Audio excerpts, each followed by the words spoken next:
Hey, John. Are you getting sound yet?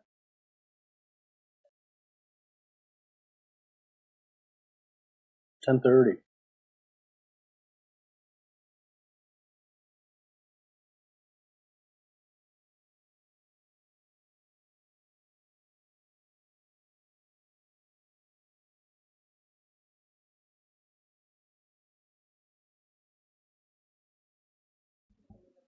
Hi, John. Can you hear me?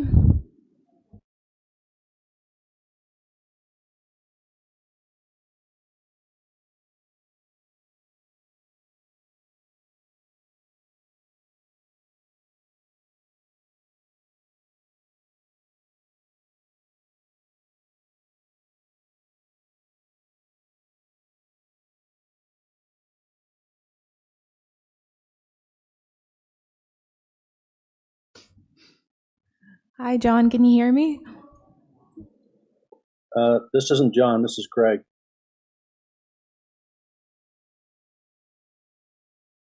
Can you hear me? Sorry about that. Yes, we can hear you. I don't know why John Spear's name is coming up here, but it is. But he's coming on in a minute.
Greg? Can you point the mic at you? Okay. Greg? Greg, is John Spears coming? Is he trying to get on now?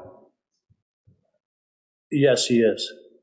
Okay, we'll give him a little bit of time to see if he can connect. Yeah. Yeah, he's getting on there now. Okay. I'm not seeing anybody there yet. Is that the way it's supposed to be? Oh, there we are. Okay. Okay.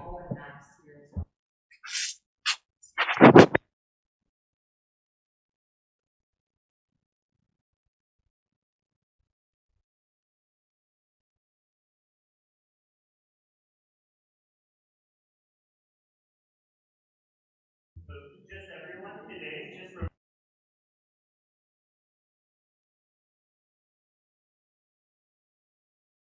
red.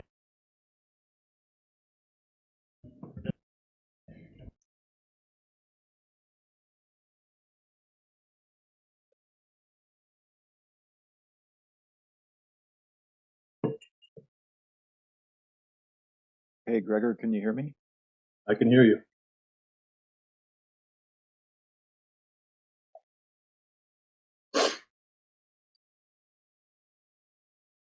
Hey, Okay, I'm seeing you. I was seeing the council chambers, but I'm not seeing them. No. Yeah, I can see the council pic, but no audio yet. Are they on mute Okay. or? I've got you full screen for some reason. Yeah, Okay, yep. same. We're live same now, here. folks, so I'm going to call the meeting to order. Now, this meeting is live streamed, so all members are cautioned to conduct themselves accordingly. To speak, you turn on your microphone, and then when you're finished, you turn it off. Okay, so now before we get into the rest of the meeting, I'd like to take a moment to recognize Al McPherson. He was a great contributor to active transportation and trails in our city, and unfortunately, we recently lost Al. Al was one of the most dynamic and dedicated individuals I've ever met. Once he took up a cause, he put everything he had into it. He was not easily deterred by the word no, as many of us can testify. Without Al, there would be no Legacy Trail in Lindsay, there would be no Carew Park Trail in Lindsay, and there would be no Kawartha Trans-Canada Trail in our city. Al had many accomplishments in addition to the trails I just mentioned. I'm most familiar with what Al did for green trails, and here are some highlights. Well, the Legacy Trail, the replica train station trailhead for the Legacy Trail, the Carew Park paved trail, historical plaques in Carew Park and along the Rotary Trail, the stamped replica railroad junction on the Legacy Trail at William Street. The list just goes on and on. There's far too much that he accomplished to be able to speak on at this meeting. And then there's, of course, a Trans-Canada Trail, a mammoth project. Al not only worked tirelessly to create the Kawartha Trans-Canada Trail, he then continued with the same dedication to maintain it, raising donations, applying for grants, organizing marathon-type runs. Again, the list goes on and on. Only this past year, he acquired a $212,000 federal grant to pave the Kawartha Trans-Canada Trail through Omemee. So thank you, Al, for all you did for trails and active transportation. And if anyone else wants to speak, take a few moments now. Peter? So I would echo exactly what you've said. If it wasn't for Al, I wouldn't have been involved with Green Trails and with all these active transportation activities. I met him early on when he was involved in the Kawartha Trans-Canada Trail part around the Fleming College and putting up the Deneur plaque. And I think he has done a great service for the city of Kawartha Lakes in many ways. He did a lot of work at Fleming College, but also for active transportation. He's been indefatigable, and I think he's should be remembered well. And we offer our condolences to his widow, Barb. Okay, thank you, Peter. Art? I think we should note that there is a farewell to Al session on the 22nd that's coming up at, I think it's at 1:35 in the afternoon at Fleming College, so it's worth going to that. Thank you, Art. Pat? I'll just echo everything was said previously. I met Al, I think, about 20 some odd years ago, and what a great guy. And his last initiative coming to council did not pass, but to extend the Legacy Trail would be a great legacy to him, so we won't give up. Thank you. Thank you, Pat. Okay. All right, we'll move on to the adoption of the agenda. I think we need someone to make a motion to adopt the agenda. Okay, Peter, need a seconder. Glenda, thank you. Okay. And declaration of pecuniary interest. And seeing none, need someone to make a motion to adopt the minutes for the previous meeting. Okay, Art, and we need a seconder. Pat, thank you. And I do not believe we have any deputations, do we, Nancy? Or do we have any correspondence? Okay, and now we have any new business?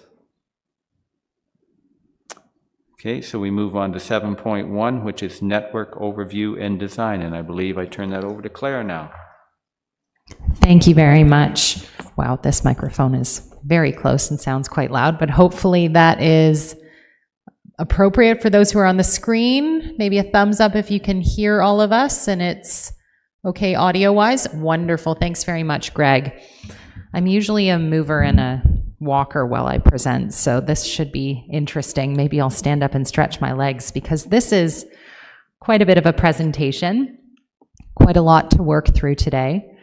Maybe it's best that we did have a bit of a break in between when we last had planned our meeting and now, so that you could really sink your teeth into the network recommendations as well as the updated list of recommendations which form the base for the Active Transportation Master Plan. So we come today acknowledging that you have had some time to review, and this is very much an opportunity for us to discuss in detail, to talk about what is being put forward for consideration as part of the Active Transportation Master Plan, the core components, and to focus this conversation on priorities. So some of our next steps are to take this network, to take these recommendations and to phase them. So identify short, medium, and long-term projects, as well as high priority initiatives, things that really are critical to the success of this plan, that are important to the task force, to community members, and to present that as part of the implementation strategy. We'll talk a little bit more about what those detailed next steps are at the later parts of the presentation, but just so that we can frame the conversation today and frame the dialogue, edits, revisions, and questions about the network, about the recommendations that we'll go through, and then a conversation about the priorities and the phasing or timing considerations to go into our next steps for the ATMP. So that's what we're trying to achieve today. That's what we are going to be discussing and going through. We have you captive here. No, that's not the right word. Active participants here until about 2 o'clock. We'll take about a half an hour break for lunch. Everybody needs a bio break and some sustenance. We don't want to keep you from that. But we will continue the dialogue as we go throughout the day over the next couple of hours, similar to our last session. As always, we are very committed to working together, to collaborating, to continuing to build and enhance this great partnership that we have through the task force that will extend and exist beyond the time that I have with the city. So, of course, you will be active participants as the city takes this plan and moves it forward. And so we continue to build that collaboration and build that partnership through this process. So we're very excited to be coming here today because it really does mark a milestone in terms of our next steps. This is where we are really hoping to confirm and finalize the core foundations of the Active Transportation Master Plan so that we can start to build out the document itself, the report, as well as the implementation considerations. So this is our last meeting with the task force, or I shouldn't say meeting, workshop with the task force in person. We will try to find opportunities to have, of course, commentary on the report, review and discussion, but in terms of formal sit-down workshop style sessions, this will be the last session that we do have together. And we are working towards having the master plan wrapped up and drafted in the early fall so that we can aim to finalize and bring it forward to council by the end of this year. So that's the strategy, and that's what we have illustrated on the slides, and working towards that finalization date with a little bit of public outreach and engagement in the remaining months as we go forward. As a refresher, We are committed to working towards an active transportation master plan that achieves 5 core ambitious goals. These are supportive of and reflective of the vision that we have already set out and adopted, if you will. And these really are the critical pieces that we go back to as we work through our technical pieces of work to make sure that we are reflecting and achieving where we can or supporting these 5 ambitious goals. And I'll just go through them for those who may not have been at the last meeting or who may not have seen these before. So these goals have been developed based on all of the input that we've received from the public, through stakeholders, through the task force discussions with the city, many other considerations around core vision and values. It provides a really strong multi-pronged commitment that we tie our recommendations back to and that we tie our network foundations back to. So we are committed to trying to achieve and move forward with a network and a plan that provides access for all and is ensuring that no matter the location, trip type, or trip purpose, people can get to where they need to be. We're looking to identify opportunities in the urban and built-up areas, primarily within Kawartha Lakes, to achieve greater walkability to places where people live or where they visit or where they generally want to be. We are committed to trying to achieve an environment where cycling is safe, comfortable, and connected throughout all areas of the city. And that looks at both the experience as well as the design and the access to.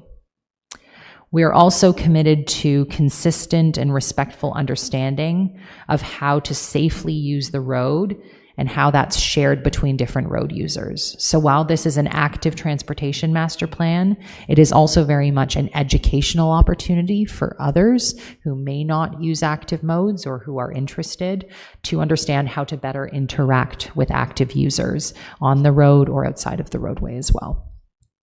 Last but certainly not least, this plan is looking to take a similar tone to the Trails Master Plan that was recently adopted, to find strategies and recommendations that are feasible and evergreen, which means that they are adaptable, that they respond to the changes that happen within the city, that happen within the environment for the city staff, as well as just generally the city itself.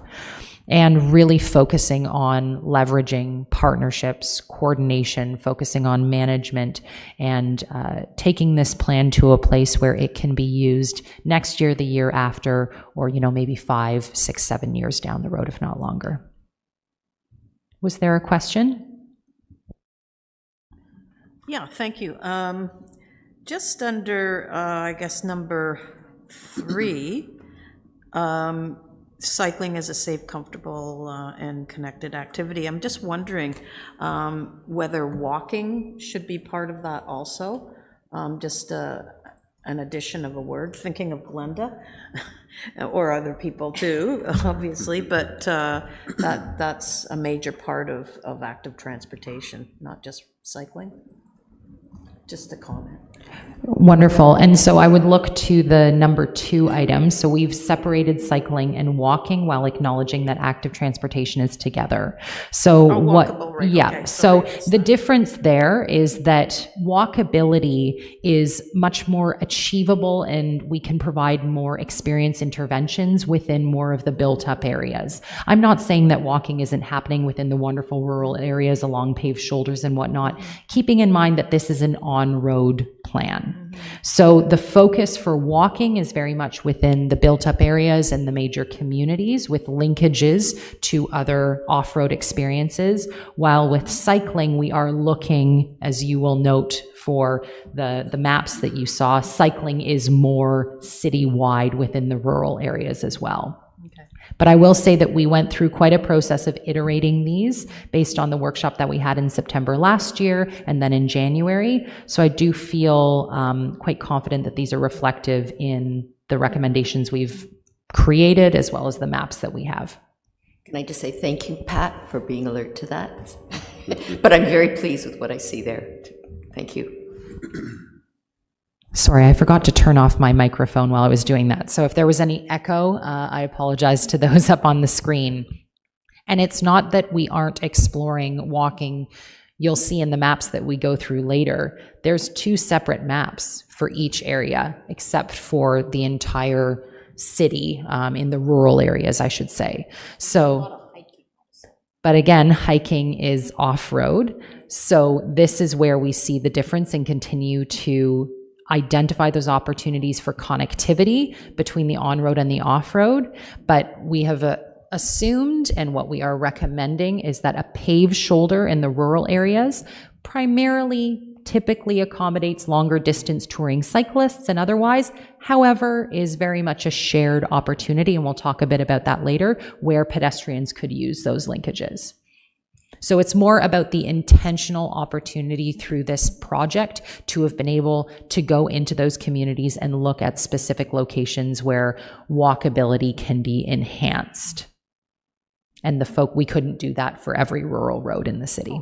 Yeah. Peter? Yeah, Mr. Chairman. So I think when this whole thing started about wanting active transportation, I remember going to a council meeting in 2019. It was a budget meeting up in Fenelon. And when we proposed an active transportation task force or a budget for that, we were talking about particularly, well, just reverting back to Al McPherson, who was also there, we wanted active transportation in Lindsay as part of Green Trails, but we were told that we have to do this for the whole city. I don't think that we can ignore, even in this, the interconnectivity between towns and the walking that's important for that. And so we should include that here along trails, and I understand that we've done the Trails Master Plan, that's already been done, but we have said that they are interconnected. Just like everything in nature, everything in the body, is connected, so is this, and we should not, I think it's an artificial delineation of saying this is only about roads. And there are, even within the city, there are trails such as Kawartha Trans-Canada Trail, the Victoria Rail Trail, and they should be part of this, and we should actually say something about this, and particularly number 2, we should say urban and built-up areas, but also connections between those, because they are so important, and people do walk more than just on sidewalks, and I think we need to include that, and I would agree that, you know, under 3, that, well, maybe if we want to delineate these 2 things, 2 and 3, 2 is about walking and 3 is about cycling, I think we need to do that. Couple responses to that and great comments. First off is I would encourage everybody to go back to the vision and the objectives of the plan, which speak even more to connectivity and to access throughout the areas. These are big, lofty, ambitious goals that we are looking at. So these come as a third layer, if you will, and this isn't where we were planning to spend a lot of time today, so I do note that to the group, that these are more about where we focus our improvements and efforts. So I would say absolutely happy to think about expanding number 2, but while you do that, please also continue to look at the vision and the objectives for this master plan, which expand upon that. Peter, I totally take your point from the connectivity perspective. When we get into the maps, and for the rest of the committee, the task force as well, when we get into the maps, you will see that this is very much a continuous and connected system that acknowledges linkages to the off-road trails systems that exist and that have been recommended as part of the trails plan. And we also have identified opportunities for walking and cycling as part of that network. So I wouldn't, while we can make some changes to number 2 here, absolutely, I would say that this gives more of a direction, or the intent was to give more of a direction for staff on how to prioritize and how to focus some of those efforts going forward. But I've also acknowledged that we're happy to look at that again, though we had gotten some buy-in to it previously. Sorry, I mean, that was a kind of a bit of bone of contention at the start, that it's going to be, urban areas versus rural areas, and that's the way it kind of was. But you've also seen the maps too, right? Where we Yeah. look at I'm just all saying of that- the rural areas. And so what I'd like to focus on, if we don't change anything, and I'm not saying that's not the case, is walkability is not just about sidewalks and about trails. It's about looking at ways to enhance the environment and enhance the experience so that people feel safe and comfortable and excited about walking in those places. I'm not saying you cannot do that in rural areas. It's just more reasonable and realistic in some of these built-up areas.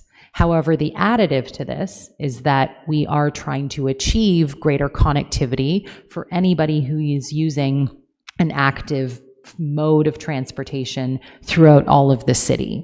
Now, we haven't even costed all of this yet. So, I mean, we're getting to this place where this is also us looking to the future to say what is going to be realistic for the city from an improvement perspective.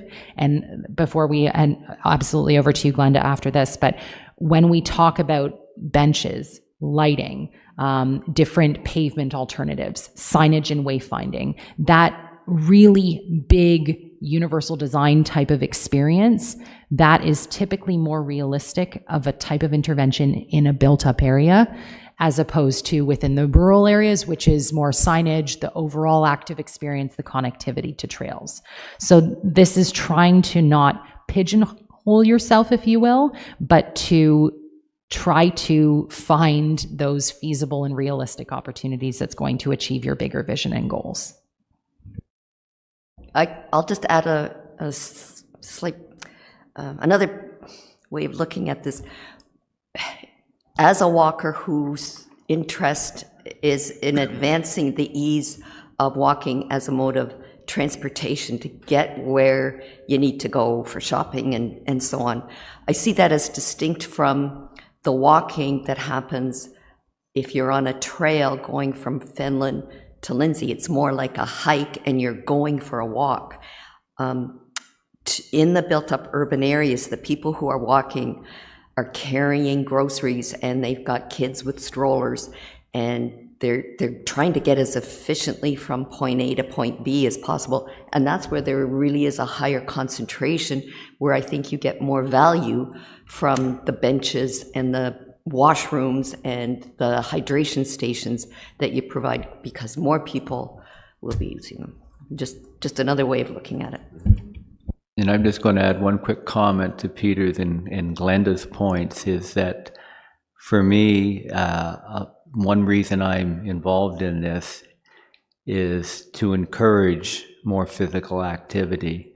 And I think Peter's point of off-road facilities in close proximity to urban areas, that's an easy way to encourage more people to get out and just do it for the enjoyment, but plus get the physical activity. So, thank you. Wonderful point, and I will suggest we do move on, if that's okay with the chairperson. But that is where that number one comes in, is access for all is ensured no matter the location, trip type, or trip purpose.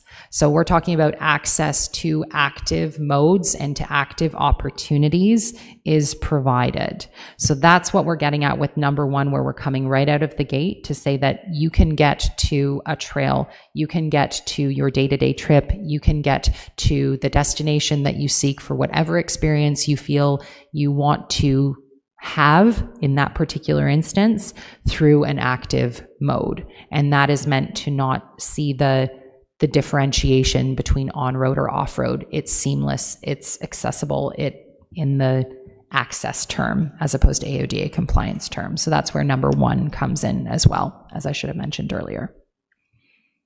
So we'll take those away and we'll look at that. But, you know, I really dislike being sort of a repetitive person in this space, but we all are aware as a task force that the city has made the decision to have 2 plans. We as a team are involved in both of those plans and are doing our utmost to make sure that there is continuous access, connectivity between the projects that were adopted in the plan for the trails plan, as well as through this active transportation master plan as well.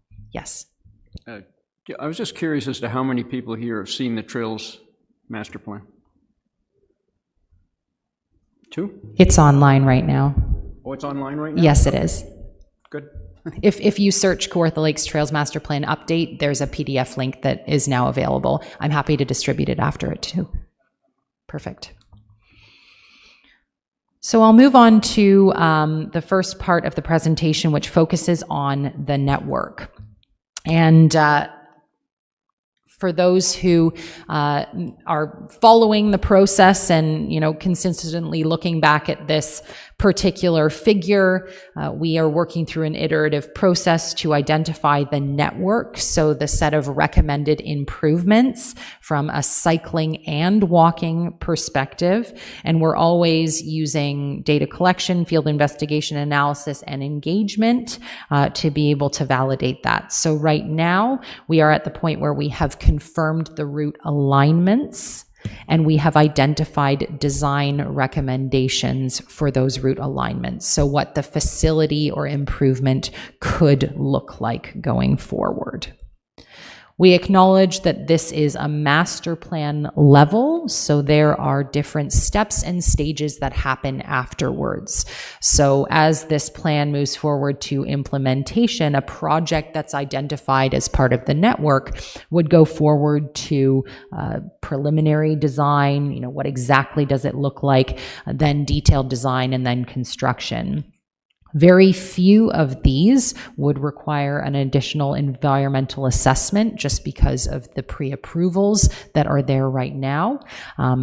We are going to go through the process to determine if there are any that do require that. But at this point, it's likely that these projects could all move forward quite efficiently if they are done on their own or as part of a larger capital project that is being done by the city. So how have we gone from our previous meeting now to this meeting? We appreciate all of the comments that came through. We took all of them and added them to our detailed spreadsheet, which you were provided, to acknowledge all of the input that was shared and how we responded to it. So we have, unlike some other master plans where it typically gets summarized and brought forward as more a general set of comments, we have actually been through each and every comment that you have shared since last year and responded as to how they have been considered, incorporated, or if it's not appropriate, not incorporated into the plan. And hopefully that's helpful from a track record perspective. We've taken the routes that were conceptualized and being considered at the last meeting that we shared together, and we've done additional review and analysis based on field work that we did through a colleague of ours to understand the unique conditions and the different contexts for each of these routes. A lot of great input was shared at the last meeting about what the opportunities are relative to the need, and we also took that into consideration. So what we saw in terms of input, and these are just some of the examples, the more detailed summary was provided. A concern for lack of safe crossings in Lindsay and other urban areas. This is about walkability, but also about general access for active modes. We have identified mid-block and intersection improvements as part of the network. And to Daryl, your comments from the last meeting, we'll be looking at what those crossings could look like, whether it's cross rides, mid-block crossings, or even other types of interventions based on OTM Book 18 or 15 as well. The second is the desire for greater coordination and integration of trail linkages within the ATMP network. And I didn't want to be that person to say, don't worry, the information's coming, it's coming. But this is where we saw that and we've been hearing that. So we have identified all of the proposed trail projects in addition to existing trails on the maps and strategically prioritized linkages to those connections. That can also go further in our next part of work to say these are the most important projects, and those could be identified in the short term or as a key priority project. So there are opportunities to elevate those connections even further. There were quite a few comments about prioritizing pedestrian amenities and traffic calming on certain routes. You may recall at the last meeting, we also had identified routes that were specifically targeted for traffic calming, for the reduction of the actual speed on that roadway, as well as other traffic calming measures. So we have continued to validate those, and we will be in the design guidance for this plan identifying what some of those treatments are. There was a concern about the lack of paved shoulders along rural roads or the lack of identification of existing paved shoulders. So we've incorporated that into our database. And we also have the map which shows the rural areas identified specific paved shoulders and buffered paved shoulder improvements, as we had talked about at the last meeting. Gaps in the proposed network, so where feasible or realistic, we've incorporated some new links into the network for greater connectivity and greater continuity within the system. So you will see some new linkages primarily within the rural areas for the most part, as well as some of those strategic connections to the trail system. We also received a number of comments about the identification of challenging locations due to the current road context relative to the needs for the facility. So we have identified some interim design solutions, thinking Fenlon, Main Street, for example, some interim design solutions which could be possible should we not be able to achieve the ideal design within, the next 5 or so years. That would be longer term. One of the things I would say here, and again, some of you may have heard at our last meeting, is that we really are not compromising the safety. We are not compromising the comfort and the experience through this. So based on the guidance that we have from Ontario Traffic Manual Book 18, as well as other design guidance, it gives us a sense of what the minimum type of facility or level of separation would be for that particular roadway or that particular linkage. We are not willing to go lower than that, if you will. We're willing to enhance it. If it says a bike lane or a dedicated facility is appropriate, absolutely multi-use pathway could be appropriate on that linkage. But if we're seeing you should have something more dedicated on this linkage, we're not willing to see just a signed route or, pavement markings just for Sharrow, for example, on there. So that is kind of more of our hard line. Safety and comfort, we have heard, is of paramount importance. So when it comes to the design and when you're seeing these facilities today, this is really sort of the minimum that we would want to see on these linkages. And as you go forward, you could maybe see some enhancements. Last but certainly not least is around maintenance at specific locations. There were some really thoughtful comments about specific, sidewalks or pavement treatments buckling. That is not a master plan level type of issue that we could address. It would be under the maintenance practices and policies that we put in and the processes, but we now at least know where those locations are and have highlighted them to the city as part of the operational process that they're going through. So while not something we would specifically recommend as part of the network, it's going back into the city's system of acknowledgement and what we could do there. Yes, Pat. So I think I brought this up previously, Dan Burden, who did a walkabout in Bobcaygeon, Lindsay, Fenelon Falls. He went and hash marked things where things would flow better. I'm just wondering if there'll be that kind of look at those urban areas. I don't know if I don't think we have the background on that, but it just seems so simple. He would just go and, like Fenelon Falls, this is what you need to do, this will make it flow better, something like you were talking about previously. So I'm just wondering how that would roll out. Whatever information could be shared was shared, and that's what went into the walkability maps. We also have the recommendation as part of the series of recommendations to undertake annual walking audits of the communities in partnership with the task force. We plan to provide a template similar to what Dan does, and I have some other colleagues who do the same thing. So to provide that template to the city, to the task force, to be able to undertake that work. So we feel like we have captured as much as we can at the master plan level through the walkability improvements, and then we'll provide the templates and the recommendation to support that ongoing work, which would feed into operations as well as the specific designs of certain projects as well. Yes, Glenda? Bill and I did a little trial of a walkability audit in my neighborhood, and I don't know but if Bill wants to make any comments about it, but my conclusion is that it is not for the faint of heart. Using even that template, there was just so much to document in a very short distance, and it still didn't give us the opportunity to record what the conditions might be in the dark, in the winter, on a rainy day. And it was only because I literally walked that walk in all conditions that I was able to say to Bill, you know, in the winter time when I walk along here. So it would definitely be something where I would like to see it done with some real professional training before the walkers go out on their walk, and for it to be done in a variety of seasons and a variety of weather conditions and in a variety of lighting conditions.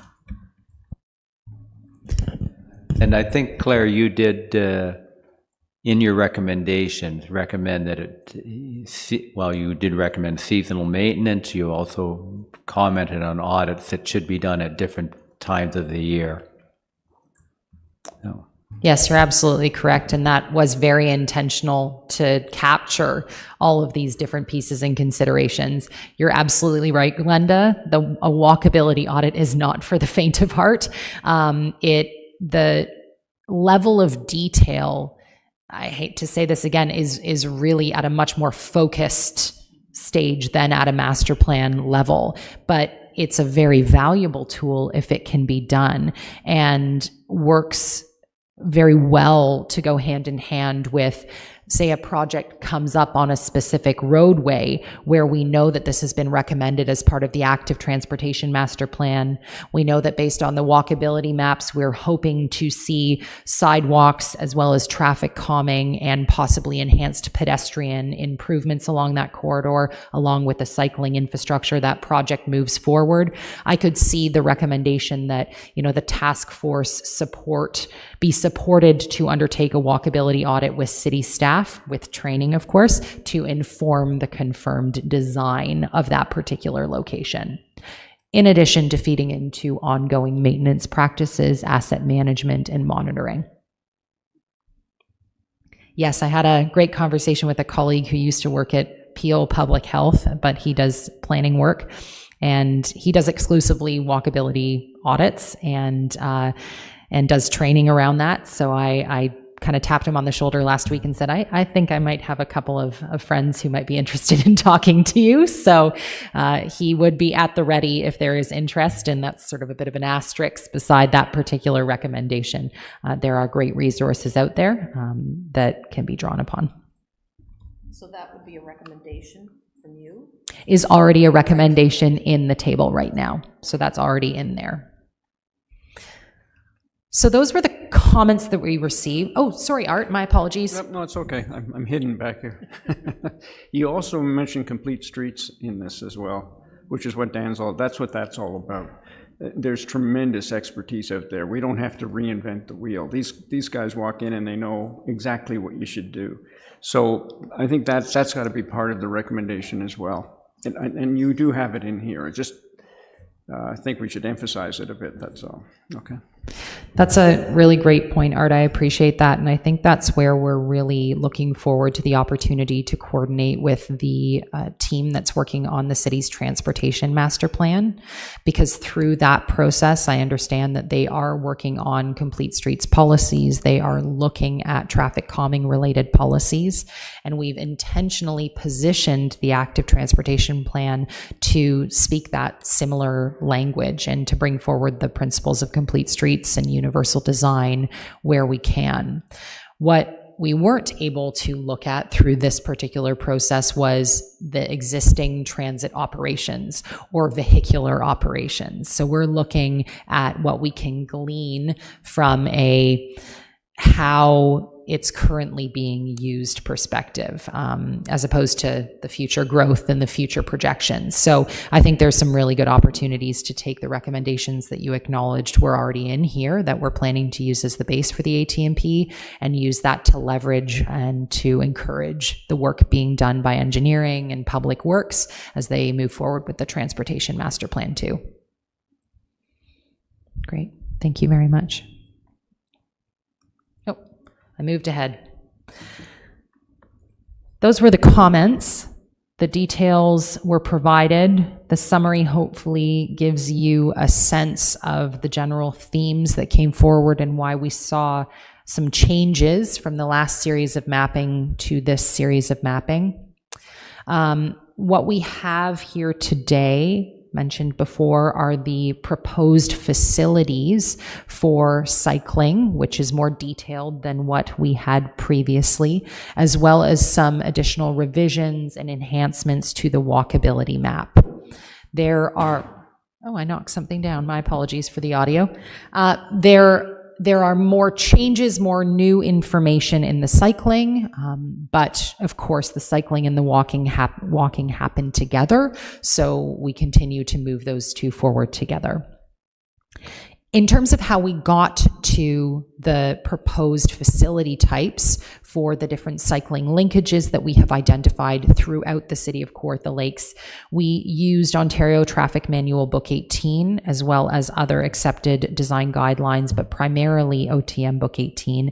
And we share on slide 10 and 11 the approaches or the tools that we used in that document to be able to give us some guidance and some direction on the types of facility that we could be recommending in those locations. I won't go through each of them in detail. This is more for reference and for your application, so there's transparency around what we used. But you see on the first page, starting from a more general approach where it's volume and speed, to the next stage where it's looking at more detailed context considerations in addition to the field work that we gathered as well. So these are the two components and the two pieces that brought us to this next stage and to these series of recommendations in terms of the proposed cycling network and facility types. I'll just go through right now what we have presented on those maps, and you have had those maps for a bit of time now.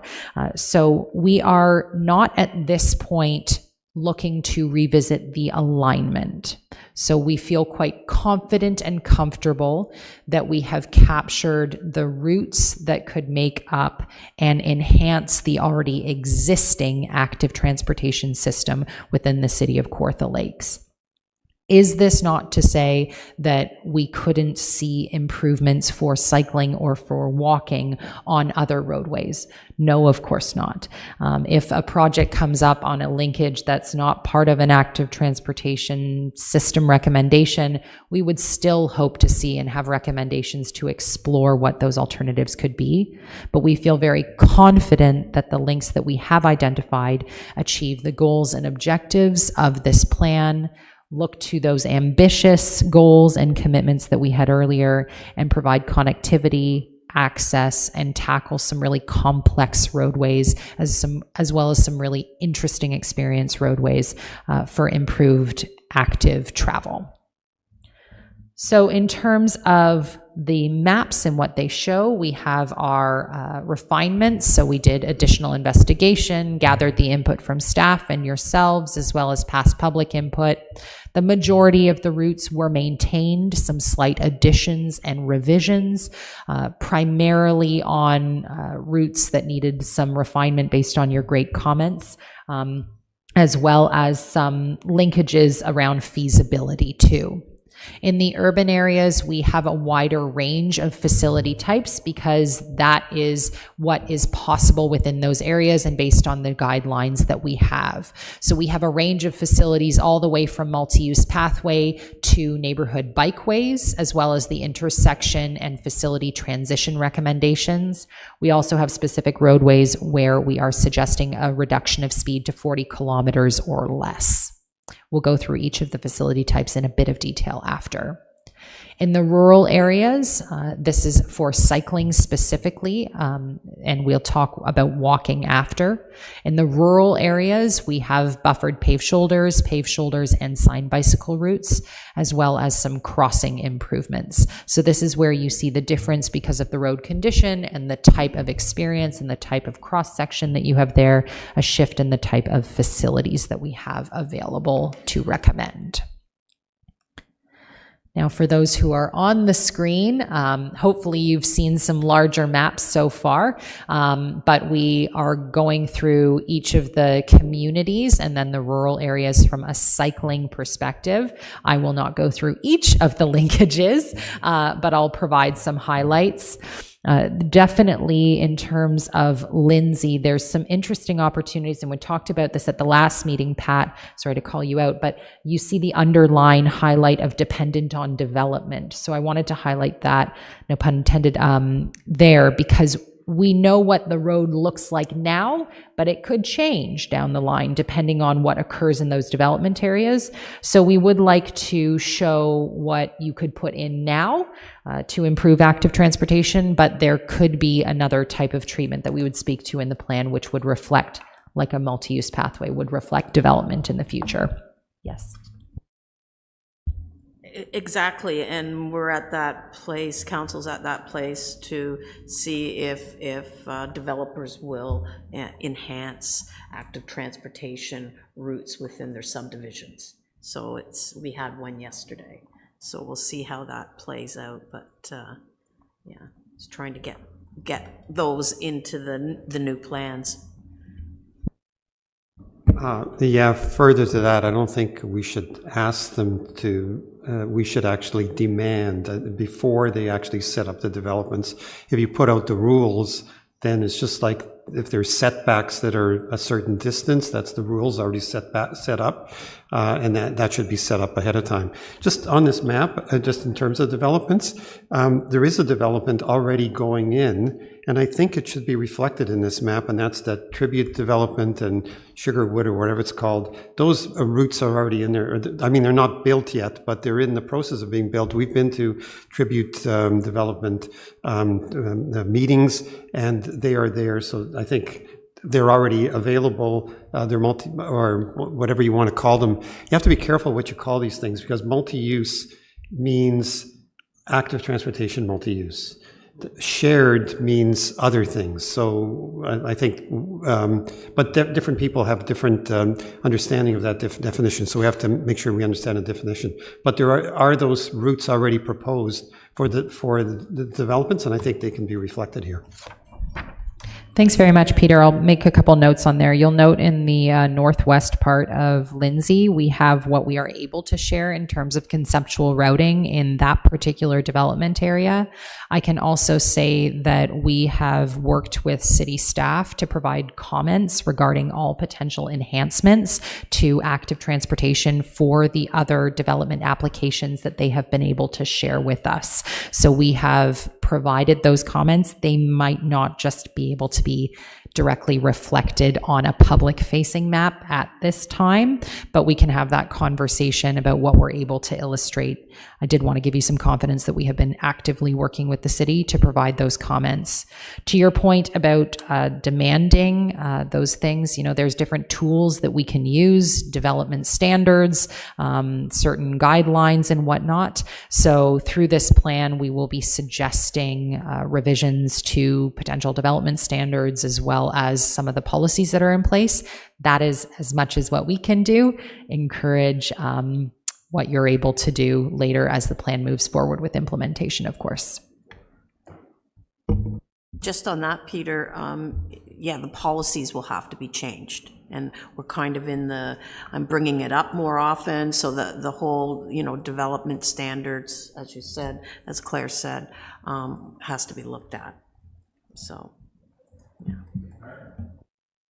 We have talked about development standards for about 20 years now. Well, in my experience, that if you change the standards and you say that's what you have to do, I don't understand why we have taken so long to look at the standards, but it is an outcome of this. And this is great, and unfortunately, through Bill 23, a lot of things have been changed. So trying to get green building standards and things like that are off the table. So we're doing our best. Okay, I have one concern about in Elkhorn. Now, Elkhorn is slated to be extended and cross the Legacy Trail, and I didn't know whether it was appropriate for you to be making recommendations as to what should occur there. At the crossing? Yes, where there'll be new development east of the Legacy Trail, and the Elkhorn is slated to be extended across the Legacy Trail. I know ideally from my perspective, just don't cross the trail, but that may not be feasible from a planning perspective for emergency vehicles having access, etc. So there I would prefer that there be, if they do have to cross the trail, if Elkhorn does have to cut that trail, that there be stop signs for vehicles where they have to stop, treated as a regular intersection, and that they have to stop before they proceed across the trail. And that's a fairly busy trail, so there is a major, I think, safety concern there, especially if you have young kids on skateboards or tricycles, that type of thing. Okay. Thank you. We had a comment in between our meetings about where crossings fall in terms of the two plans, and it very much is in the active transportation plan. If it is a future development potential road extension with future impacts, we can explore what we can show through this plan, absolutely. What the plan can do is provide the guidance around trail crossings at road, either mid-block or otherwise, and what the different treatments could be and opportunities to facilitate the safe crossing in that particular location. So we can definitely provide some of that guidance in this plan if we're not able to show at this time what that development is planning to look like because of where we're at in the status of it. So we'll explore that a bit more. Yep. Yes. Are we moving on to the blockade?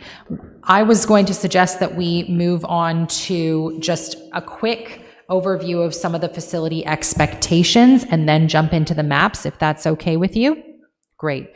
So I will jump into slide 18. Just so that we can go over, and this is more for your reference. I'm not going to go through all of these design guidance components and considerations, but just so that we have a common understanding of the different types of facilities that we have identified and are exploring for implementation. I noted earlier that there is definitely a range because there are different features and contexts and considerations that we have, but we are going all the way from in Boulevard multi-use pathways, and to Peter's point, In the context of the active transportation master plan, multi-use pathway is only for active users, and potentially based on bylaw directions, some select micromobility, and that will be explored through the ATMP as well. And we move on to cycle tracks. So in boulevard multi-use pathways and cycle tracks, both of those have the greatest degree of physical separation between the active users and those other vehicles that are on the road. Next up is the separated bike lane, which previously was referred to more as a buffered bike lane. This tends to have some physical separation, but would be a planter or a bollard, something that you would see that's more on the other side of the curb within the road cross section as opposed to within the boulevard in that space. So those are the three kind of most physically and spatially separated facilities that we are suggesting and recommending. All of those tend to be most appropriate for roads that are higher volumes, higher speeds, where there's a greater mix of vehicles and a greater demand, where the space and the comfort is connected so that you create that greater sense of safety. Moving forward, we have identified bike lanes, which could have a painted buffer, could not. That is more of a spatial separation as opposed to a physical separation. In these cases, you are looking to have kind of a lower volume, lower speed, more moderate, I should say, instead of low, but you are reducing the volumes and speed in that case and looking for opportunities where it can be included within the cross section as well. Now, the next two are ones that you may not be as familiar with, and those are facilities that have been brought forward in new Ontario Traffic Manual Book 18, and respect the fact that there are some roadways that don't always necessarily require that huge facility intervention because the volumes and the speeds are lower or more moderate, or where there isn't space to accommodate that higher order facility. So in these cases, for the advisory bike lane, there is a dashed line which indicates space for a cyclist with a stencil that is included there, but cars could use it to park if there are restrictions that aren't there. It is a transitional facility that sometimes reflects a shift in demand that could absolutely be moved into a bike lane facility if that demand is there. It's been used really successfully for roads where maybe staff or council aren't sure what the uptake would be and they want to see a facility but might need something more transitional. And then neighborhood bikeways. The next one is more about enhancing the overall environment and the universal design of the street and the space to make it more comfortable for cyclists to use that roadway along with other vehicles. So you see stencils or pavement markings in addition to some of those other features and interventions. And those go very well hand in hand with some of the walkability enhancements we've identified for overall walkability and traffic calming. A lot of those you'd see neighborhood bikeways on the map in similar tandem there. The last facility I'll go through, you likely know these already, but the range is a lot greater. We have paved shoulders, which could also include buffers. So paved shoulders being more in rural areas where you could have a painted line or double painted line, possibly a rumble strip. In some cases, bollards to create a greater degree of separation if that's warranted. But this is typically the space on the shoulder that preference to be paved, as we talked about at our last meeting, would accommodate both pedestrians and cyclists within that space in the rural areas. Yes, Pat? Through you. Going forward, let's say we're doing a road in Bobcaygeon and Canal Street, it's just by the canal. So would we reach out to you, your business, to facilitate what type of is it already done? It's on the maps right now. Yeah, so, but which one to use, that's what I'm asking. Yeah. Yeah. The design drawings for Canal Street were already done, and we had some input into them a couple or 3 years ago now. And the separation between the cycling/walking lane and the traffic is identified as completely separate. I can't. How do you best do that out of this, all these choices? That's what I'm saying. So what we I know have it was done, identified, but I'm asking how do you, do we go to you going forward with some of these developments and go, which is the best to use? It is designated a multi-use path, but how would you do that? so there's three parts, if I'm understanding correctly. There's three parts. One is if it's an existing roadway and it's identified on the network, then we will have identified the preferred facility type through this plan. If it is not an existing roadway and it's in a future development, then I would suggest at the time that the development goes through and there's the process of development approvals and whatnot, that you work through that process with city staff and possibly with the consultants that are retained there to use Ontario Traffic Manual Book 18 and the guidelines within the Active Transportation Master Plan to give the direction on what that facility could look like. So that's for a new roadway that you don't see on here. If it is an existing roadway that is not identified as part of a network, this network that comes up as a capital project will have in the Active Transportation Plan guidelines, as well as Ontario Traffic Manual Book 18, to provide guidance on what could be considered if there is interest in active transportation. And that would give you the direction using the information we gave earlier to say, it's going to be a bike lane or it's going to be a neighborhood bikeway. There's enough guidance in there to do that. It was just said a multi-use, pathway. So it's kind of open to what is the best way to facilitate that. So I think I'm misunderstanding your question then in terms of multi-use pathway. So that's what it was on Canal Street, and so that's what it got passed as.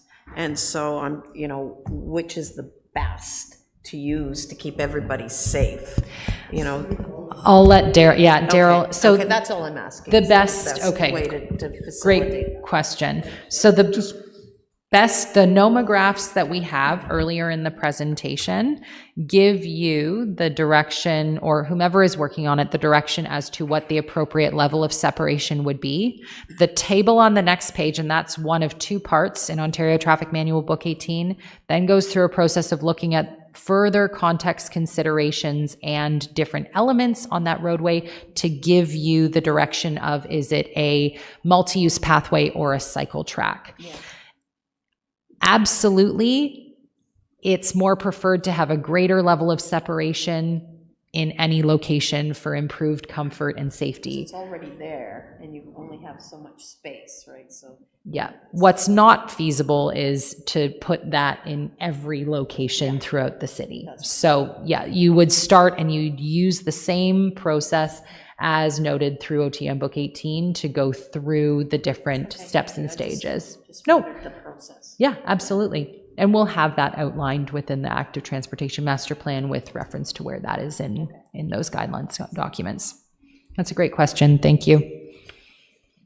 So in terms of the specific locations and where we are recommending, I see the time and I want to be as respectful of the time as we can. So what I'll quickly do is I'll say walking improvements, not very different than what we talked about before, but you've already seen this presentation. Sidewalk considerations, looking at providing sufficient space, at least 1.8 meters where we can, as well as furnishings and other pedestrian enhancements.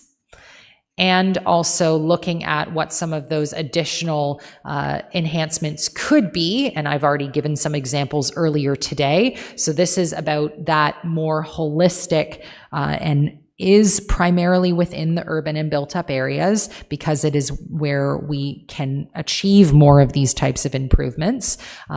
This is where we would be suggesting the strategic improvement along some of these corridors that we have shown. And last but certainly not least is the traffic calming. So in here, looking at the fact that we can't just put in facilities to encourage safe and comfortable use, but that we have to start looking at how we change the overall way of these corridors are functioning, and traffic calming is a really great opportunity and tool to be able to do that. So we're not going to be specifically identifying where we could have mini roundabouts or traffic circles or where we would have speed humps, but we have suggested corridors where we think that there should be further investigation of what traffic calming improvements could be along those corridors. So this plan, just to clarify, really gives the broad picture of where we want to see improvements, where we want to see connectivity, what those could look like, and the design guidelines, the process, to your point, Pat, the decision-making that goes into moving forward with each of these projects. So I'll pause now. That was all sort of the background for the network discussion that we wanted to have. And let's get into the details of the network. So we have the proposed cycling linkages in each of the communities as well as within the rural area. And then we also have the walkability maps that we've shared. So I think there was a comment over here about Bobcaygeon. There is, and thank you for that. Pardon me. Looking at both the proposed cycling facilities map for Bobcaygeon and the Bobcaygeon existing and previously proposed active transportation facilities map, when you look... Walkability? Sorry, that might have been a title issue there. That's the walkability map. Right, Yep. that's correct. Okay, perfect. Thank you, my error. If we can go to the intersection of Main Street and Duke Street, north of the canal, it doesn't appear by looking at the legend that there's any sidewalk proposed on Duke Street, yet that's a very busy daycare right on that corner. So just a heads up, I don't know whether I missed something or something's been missed as your people have been out sort of ground truthing everything in town. I've been through all of the background and how you lead up to these designations, and I think it's really terrific. Thank you. And I agree with most of them in Bobcaygeon, but that is one that I just wanted to point out as maybe it got overlooked. And I still don't see the parks in Bobcaygeon colored green. Yeah, that was an odd thing for our GIS database. We continue to struggle with it, so we'll try to get some of those, some more of the parks in there. The way we came to the walkability improvements in its current state, and I'm not saying that it couldn't change, is that the active transportation network, the alignment of it, reflects how we're going to identify cycling and walking improvements. So because we started with the cycling linkages and we started with the Bobcaygeon active transportation system at the time, we hadn't seen Duke Street included, and we continued just because of density and because of how much we could do, that would be one that could possibly come off in lieu of bringing the link up past the school and across in the north end. That is not to say that we couldn't, in the walkability map and pedestrian improvements, absolutely highlight Duke Street and do our review to put sidewalks on both sides and overall walkability. So that's something that we could do, but the rationale was originally there's no proposed cycling link, there wasn't a previously proposed link, so we may want to focus on others for now. I'll also say the last point is that, some of the recommendations are that, sidewalk inventory be done in more detail and validated. And I'd imagine that something like that linkage through the tools that we provide would very much come up for more of an operational and that sort of related project. Okay, thank you. I was just concerned that if it doesn't get onto a map, it'll become a pretty low priority down the road. So just a heads up that I think maybe it should be. Through you, Bill. Just on that, I've had so many complaints about that corner for safety with the daycare center being there, and I've taken that to Joe Kelly, who's in charge of that, and evidently this is going to be looked at, this intersection in the transportation master plan going forward, but as John said, I too would like that added, because it's skewed, that whole corner is very skewed and dangerous for walkability, yeah, specifically. Thank you. Great. I see John marking up some of the larger scale maps over here. So we've got the intersection circled as well as the Duke Street corridor highlighted as well. So we are opening up to any questions, comments about the network specifically, the less about the route alignment, though this is a very valid highlight on a missing link, more about the facility types and the improvements that we have. Just keeping in mind that next steps, we are going to be taking this and costing all of this, which will be very interesting. Daryl. Just wanted to say generally, I had a bunch of like detailed comments here. I'm having trouble getting to them, but I think we're a little light on intersection improvements. There's a lot of intersecting multi-use paths where there's no intersection improvements proposed. I mean, you know, like there's going to be crossings. So I mean, you can build these multi-use paths. We're going to have to, you know, reconstruct these intersections or retrofit these intersections with wider depressions, wider crosswalks or cross rides. And I think that anywhere you have an intersecting multi-use path or a multi-use path through an existing signalized intersection should be identified as a intersection improvement. We took some of our findings, great point, I should start, thank you, Daryl. We took some of our findings based on the data collection that we did through this process to identify some of those more complex intersections, knowing that the TMP would also be coming and they'd be doing more investigation through that. But, you know, examples like Angeline, or even just the threshold in the east end of Lindsay too, we can absolutely highlight any location where we have a multi-use pathway and there's a signalized intersection for the need for improvement. That's not a problem at all. Just point out a few, like Angeline, Colburn Street, Queen Street, and Lindsay Street, McLaughlin and Kent Street. I think those are obvious ones. So.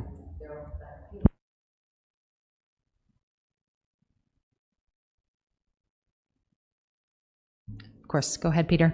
Mr. Chairman. So since we're talking about high-level stuff, I just want to propose a few things that maybe should be included here from not maybe specifics, although maybe one of these things should be specific, but from sort of the higher level things. One is that we really have to think about mobility devices. So, you know, scooters and stuff like that have to be mentioned. But in addition to that, in the cycling realm are e-bikes.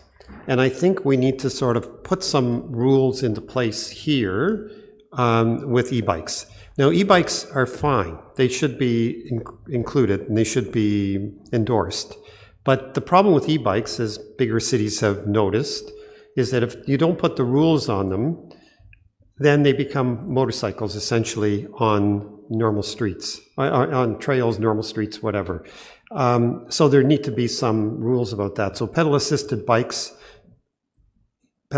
e-bikes are good. They enhance mobility for people who have mobility issues, have some arthritis, other things, and that encourages people to do active transportation. But that should be there, and then it should be enforced.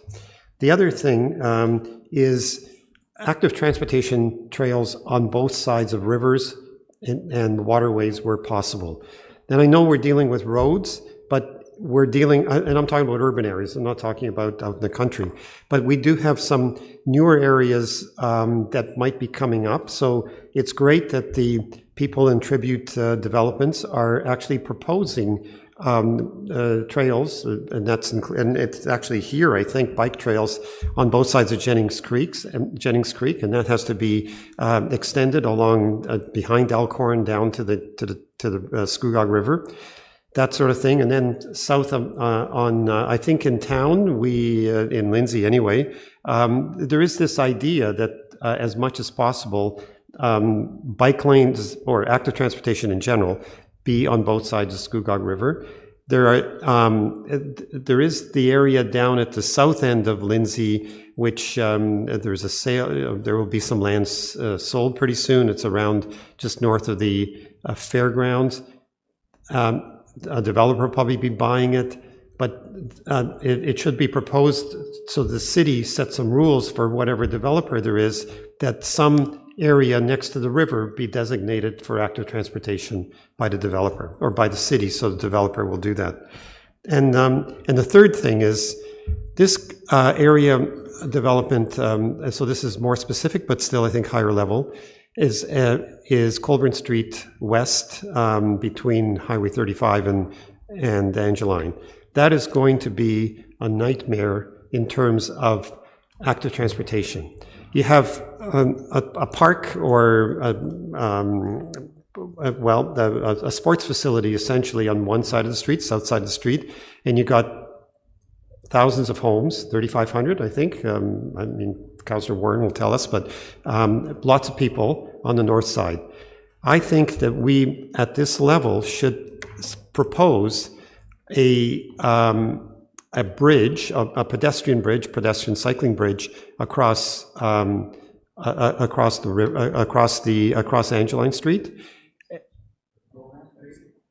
across Colburn Street, a bridge across Colburn Street from one side to the other to promote both sides being used. And maybe in terms of, I know that you're talking about budgets and all that sort of stuff, there are federal grants. This might even fit into that. It should be looked at, and we should get these federal grants prior to them being extinguished or expiring. Thanks.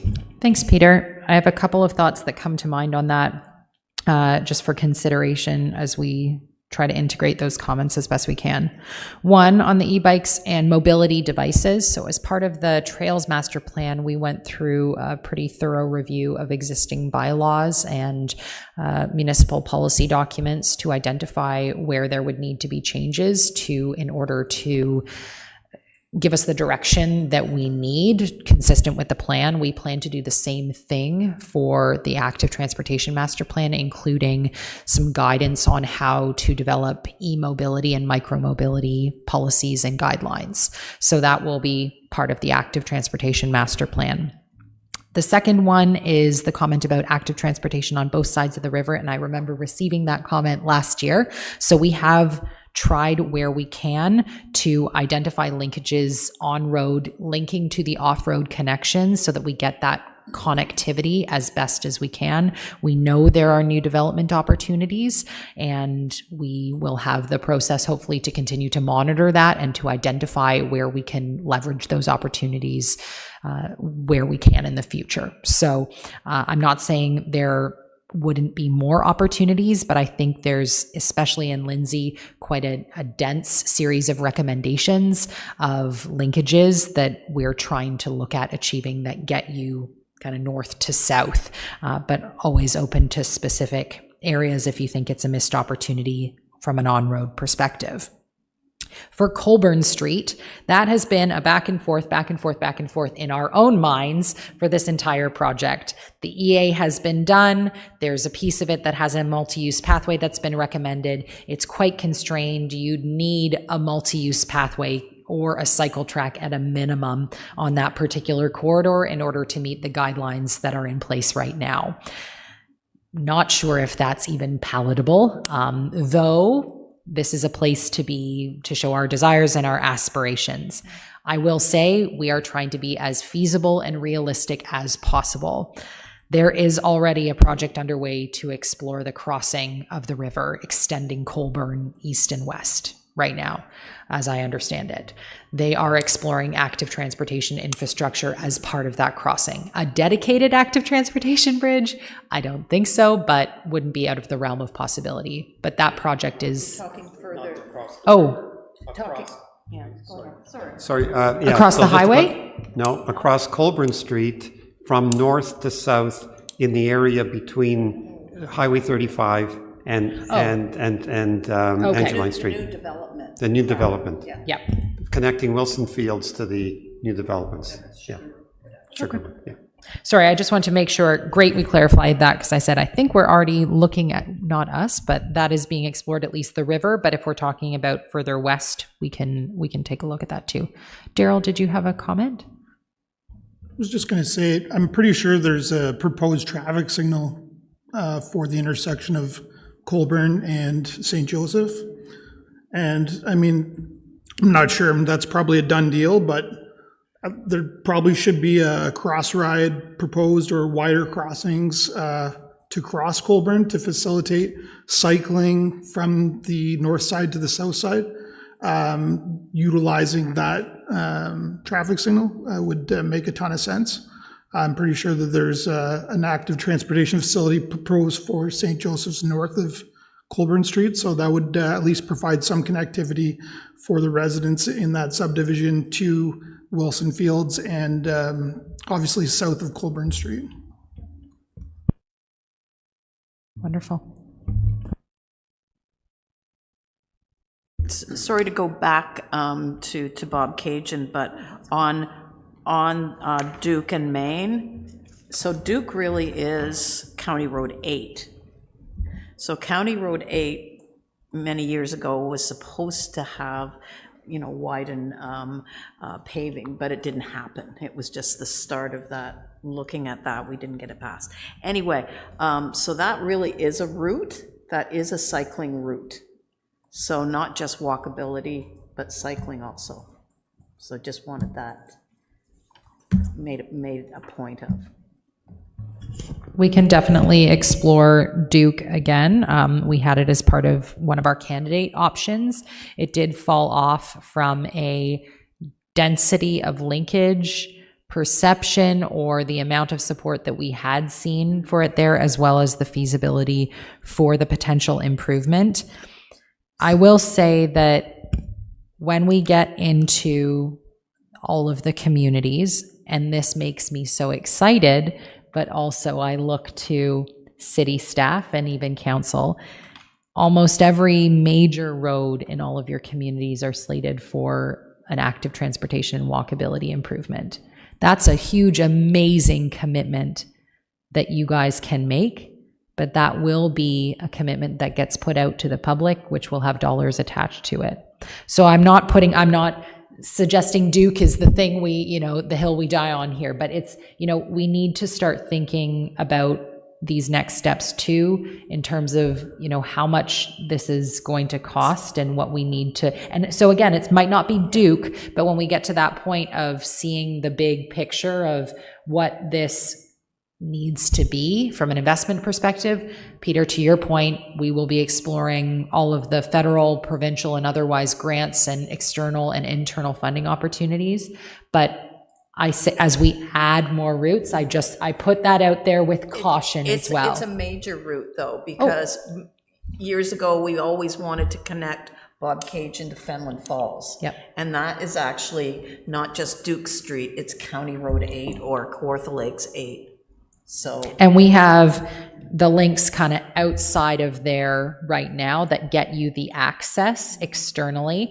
Again, this isn't necessarily about Duke Street. I'm just talking generally about the density that we're seeing in this network, which is great. And we can add Duke back on, Pat, absolutely, or think about it again. Yeah. But when we do look at the cost for this network, I would imagine that going forward, there may need to be some conversations about which routes are the most important, like we talked about earlier today, like Duke, right? The most important, and which ones, if we don't end up finding the great amounts of money that we need to find to make this happen down the line, what ones could maybe be not as important. It's just connectivity with Fenelon Falls. Great. And I think we get that for the rural routes. It's the piece in between the Main Street and I always get this wrong. I want to say it's Balaclava, but perfect. It's that one piece between Main and Balaclava that is currently the missing piece. The rest out is all there.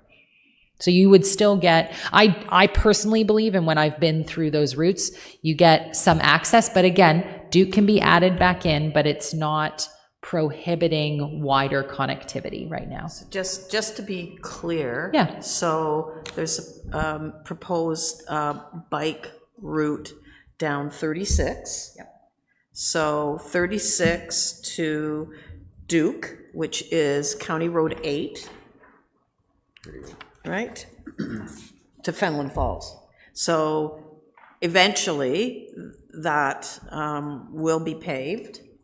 Unfortunately, it wasn't done when they redid the road, but I'm thinking down the road that would become a major cycling route for economic development and whatever, so.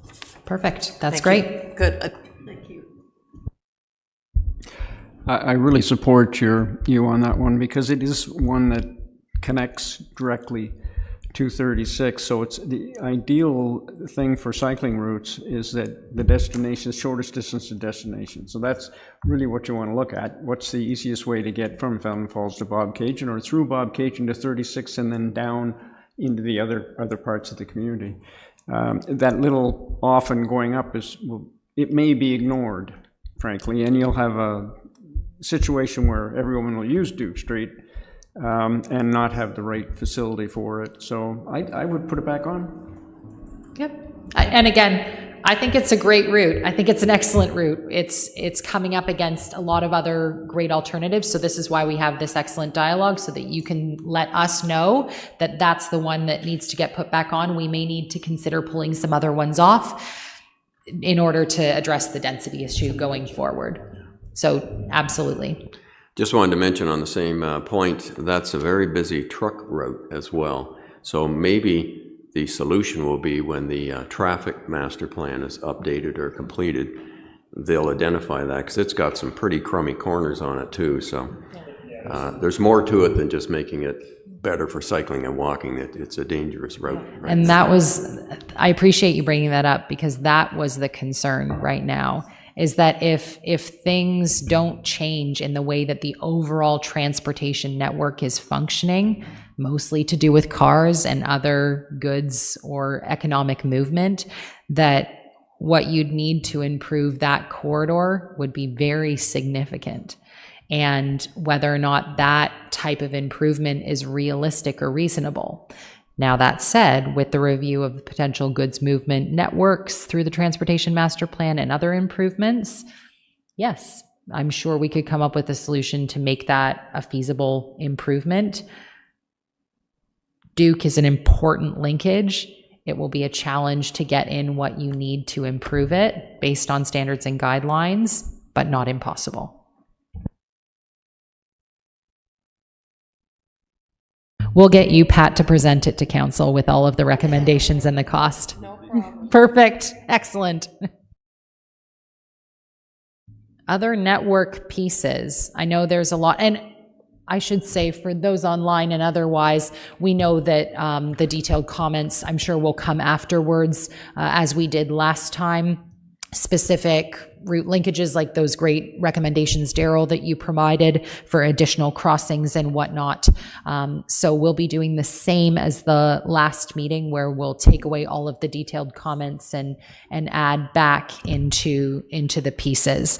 And it's important to remember, I think, that, ideally, every single one of these roadways would have something to better accommodate walking, cycling, and active forms of transportation.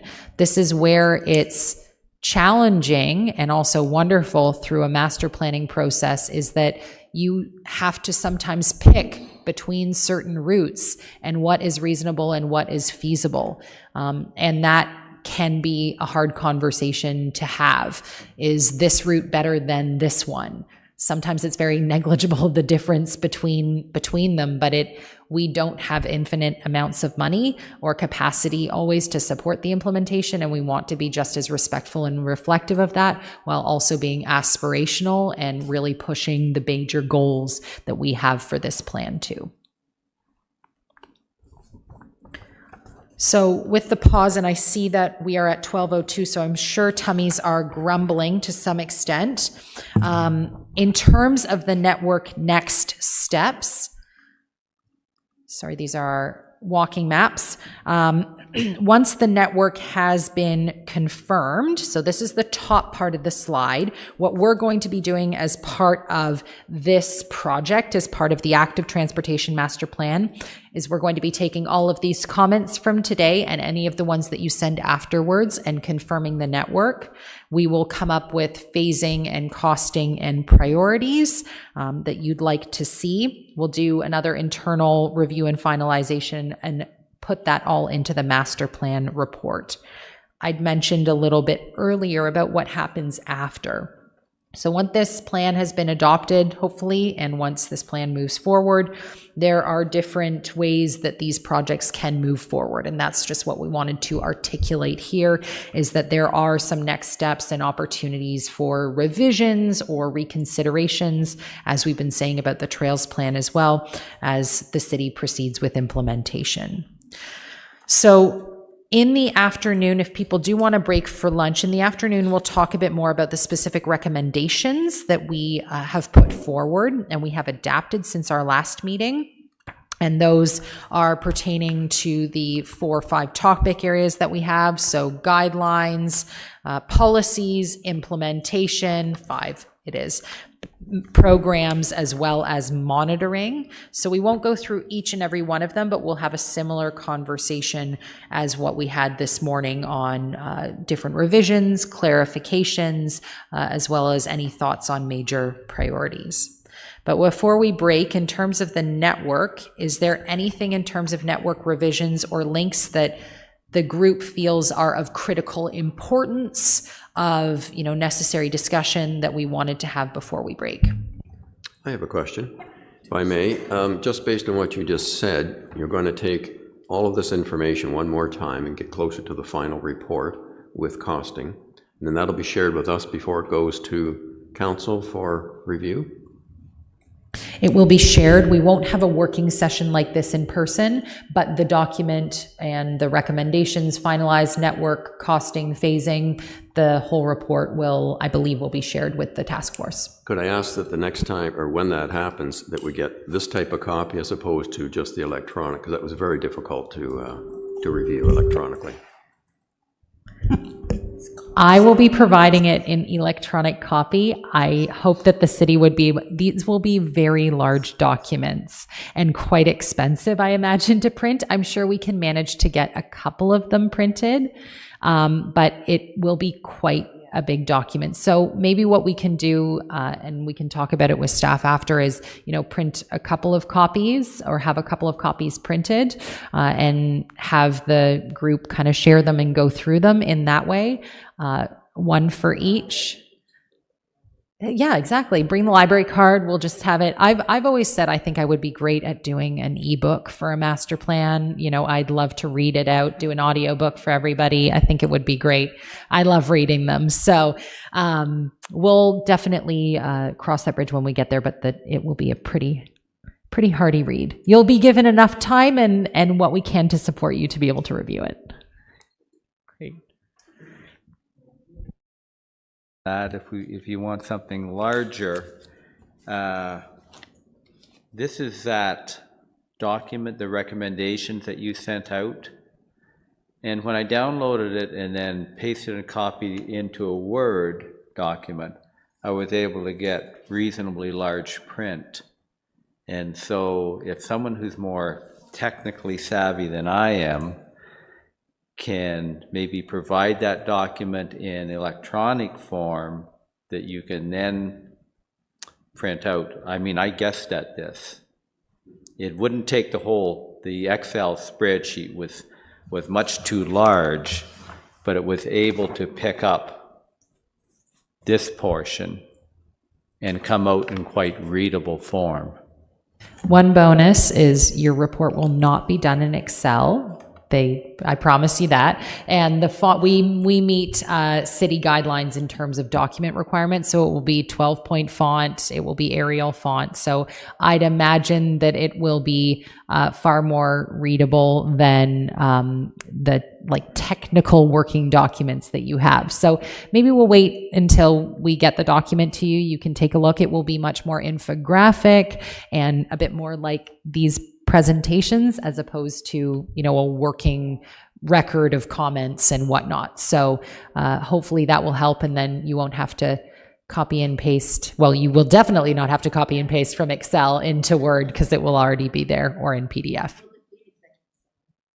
We will create the executive summary after the report is finalized. So that will be more of like the public facing version of it once it's done. But that is the plan. And how are you reaching out to the public going forward this summer? So we plan to, and I believe it is almost confirmed that we will be going to the Classic coming up. So we will be out there with the maps and some information in terms of the network to allow for discussion there. We will have information online, and we encourage any other ways that we can distribute the information. At this point, until we have further discussions with the city, we're not in a position to be able to do some open houses, but that's some discussion that we're going to have with the city. So that may happen. We'll see what we can do.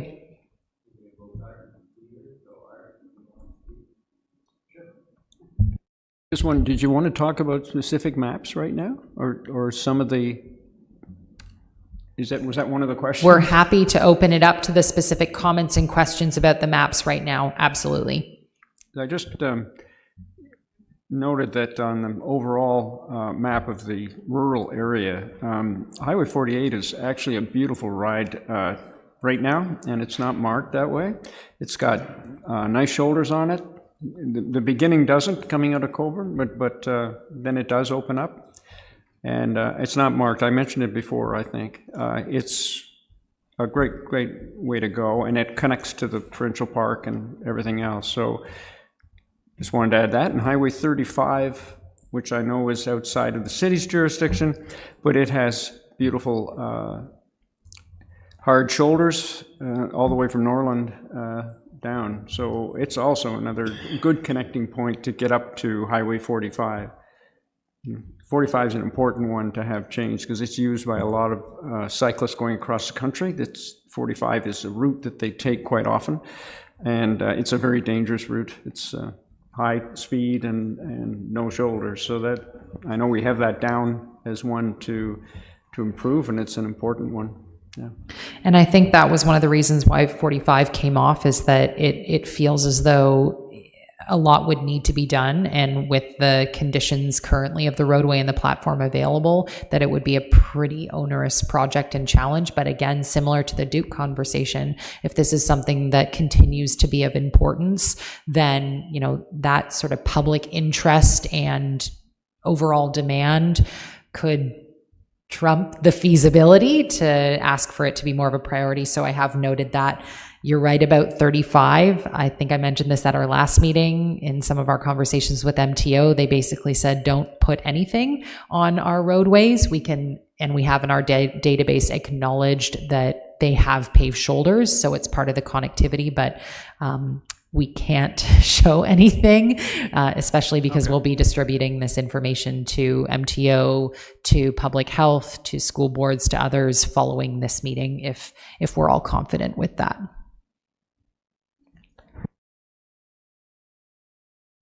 Yeah, so you brought up public health. That was going to be my question. So active transportation is very much in the interest of health in general, and public health needs to be involved. When I contacted Lisa Caldaway a little while ago, she said that she was supposed to be on a task force, or a technical task force, but hadn't been part of it. When is public health going to be involved? How are they going to be involved? Is there a technical group, and when's that going to happen? So last year when we had our stakeholder working group, she was involved and was asked to participate. And we wanted to make sure that all of this came to you first and that you were comfortable with the recommendations in the network before we reached out to them. We had planned to have some one-on-one meetings with Lisa and with other representatives from stakeholders in June, but because of the deferral of the meeting, we didn't have those meetings. So we are going to be contacting them tomorrow to set those back up. But I can confirm that we've been in pretty constant contact with her as to what we plan to be doing. She just hasn't seen the materials to the same degree the task force has, because we heard loud and clear that the task force wanted to be the drivers of this process, and we wanted to make sure you were comfortable with what we were recommending before we went and consulted with any of the stakeholders. So I appreciate her communication through to you, but we have been talking with her.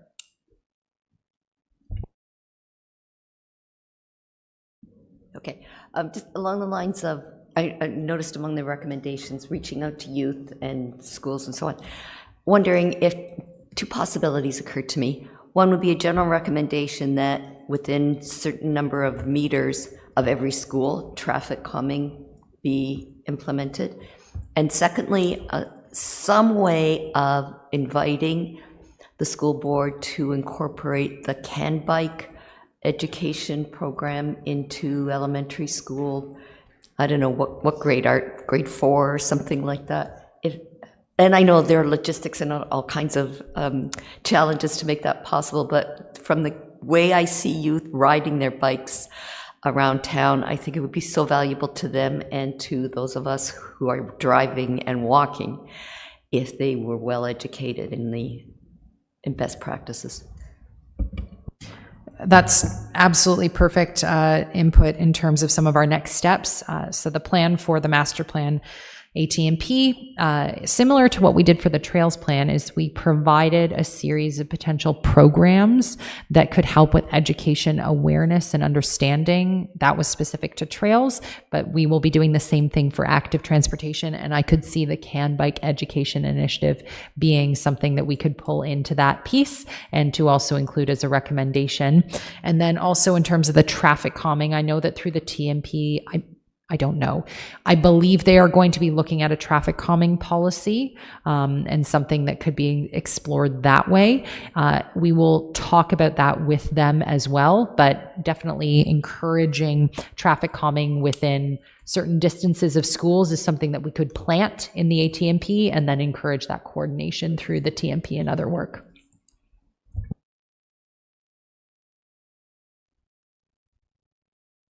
Yeah, through you. On that, made me think of the Bob Cajun plan, and we had the walking school bus. Has that happened anywhere, or is it a safety issue that it's never taken off in different areas? I think it's a great idea to get kids walking to school with adults. Oh, no, it's been done in many locations, throughout Ontario, Canada, etc. I mean, we have one locally where I live in Kitchener for our local school. It really is about the capacity for volunteers and the coordination that can be done really well with public health and school board partnerships.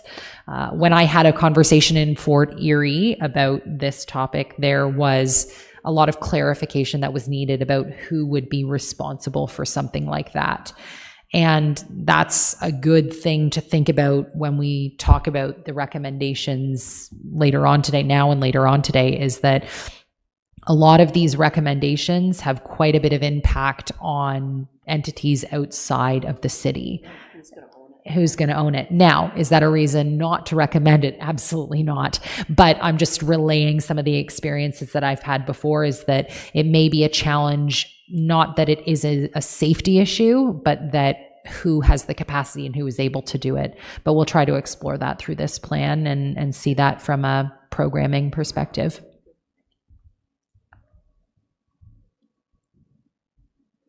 Some lunch, I guess. I think everybody would be ready for that now.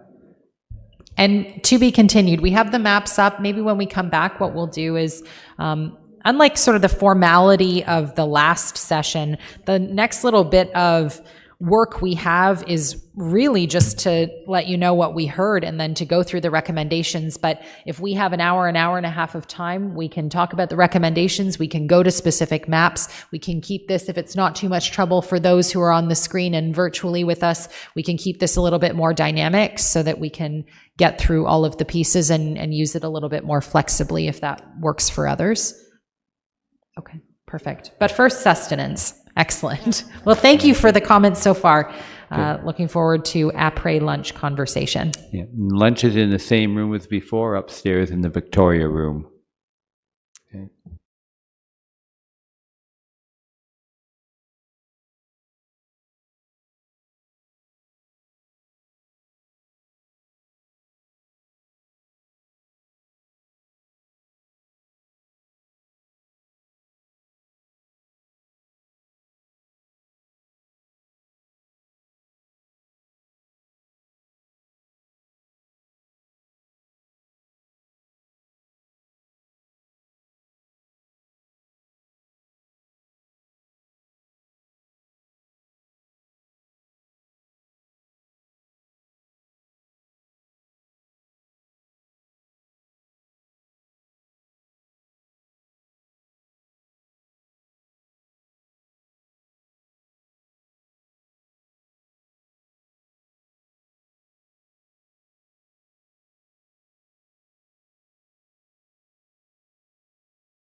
So if everyone's ready.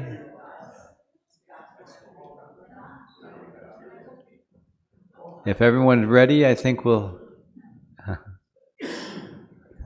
Okay. Is it okay with you, Pat? Okay, so we'll call the meeting back to order, and we'll begin now. Thank you very much. Really appreciate the lunch provided. So thank you, Nancy, for getting that together. Apologies for those who are joining online. I hope you had lunch as well. There was lots that we talked about before the break. We nicely were segueing from network to recommendations and back and forth, and that is completely fine. We have the next hour or so to just chat through the recommendations that we have at the table, the network that we've identified, and the design solutions that we have identified for consideration. I don't have much to present, if you will, in order to move forward with the conversation, but we did just want to highlight in terms of the comments that we did receive that when we got comments back about the various recommendations that had been presented at our last task force meeting, we had a range of comments that were provided. You can see on the slide right now. The majority of the comments came from those that pertain to network-specific changes or improvements, not surprising, whether those were specific locations or alignments or design considerations. So the bulk of those comments that we did receive were about the network, and we've talked a bit about that earlier this morning. Following that, the rest of the comments did have quite a bit to do with guidelines as well as programming.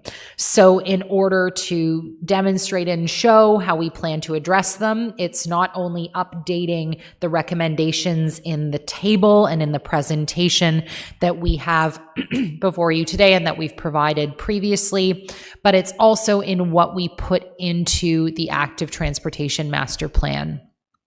We've shared with city staff and can share with the task force afterwards, if that's okay, the outline that we are working on so you can see the content that we plan to prepare for the Active Transportation Master Plan. I believe we shared that last year in some permutation, but these things change and get adapted, so we can share that outline again so you can get a sense of what we're creating. But the important takeaway to that is the foundations of this plan are the network, the design recommendations, and the recommendations for guidelines, policies, implementation, programs, and monitoring. The plan itself will have supporting information, resources, tools, and other supports within the document to be able to help facilitate the implementation of these recommendations.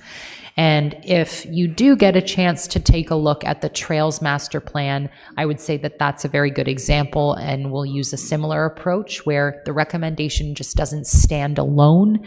It has the supports that are needed or we feel would be needed in order to move it forward at that master plan level. So in terms of the specifics around the comments that were provided, we had the majority of the comments provided on those recommendations that pertain to guidelines. Not surprising, we've had a lot of conversation about what guidelines look like and what standards look like and what design looks like from the perspective of active transportation as it is now and future development. And also implementation. So the timing, who does what, when we see priorities moving forward, the processes to implement. Those two areas in guidelines and implementation were the bulk of the comments that were provided. But of course, all of the detailed comments were reviewed and were incorporated into the refined list of recommendations that we have before you now. I will note one change in this table that doesn't really have too much to do with you as a task force or certain recommendations itself. It has to do with the details of those recommendations under internal impact.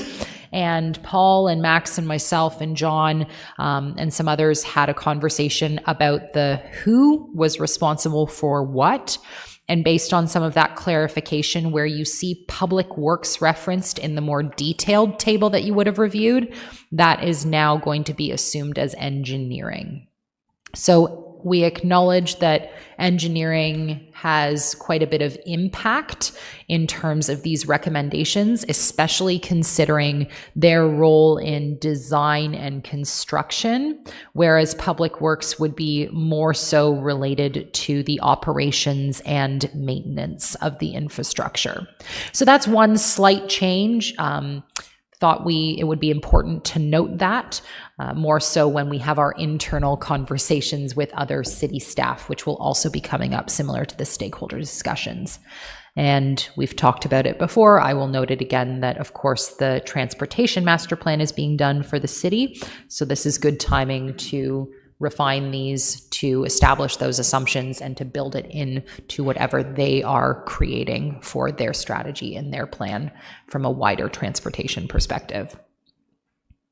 So I think what we'll do in the next hour or so is we talked a bit about the maps and then the recommendations at some degree before lunch.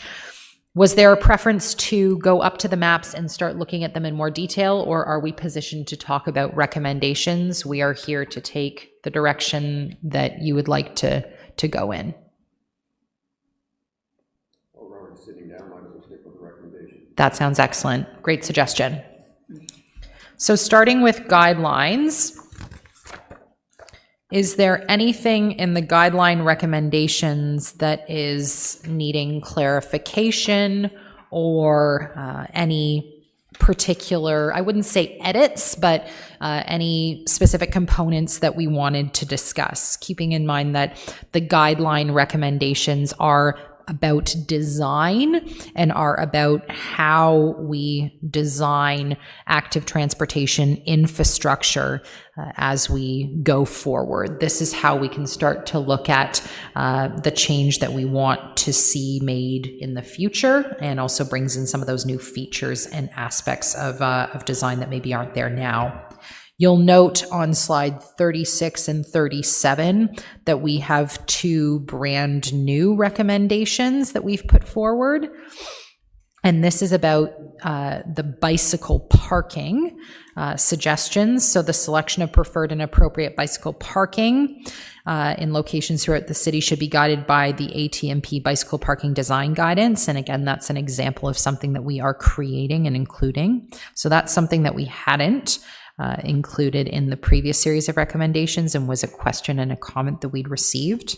The second one is number 9 on page 36, an assessment of parking needs within the built-up areas to be undertaken, and where demand is not demonstrated, consideration should be given to reallocating the space to accommodate active transportation infrastructure.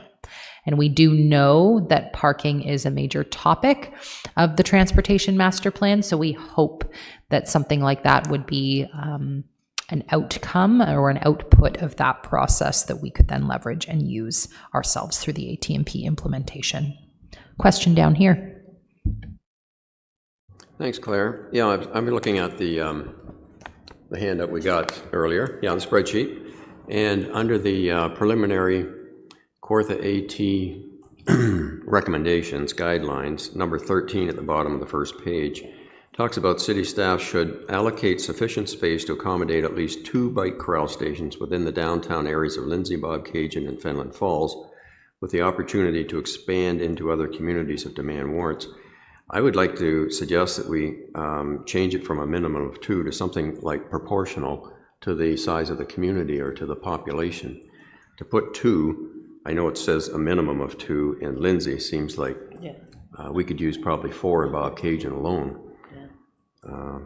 So just a heads up, whether you agree or not, you can let me know.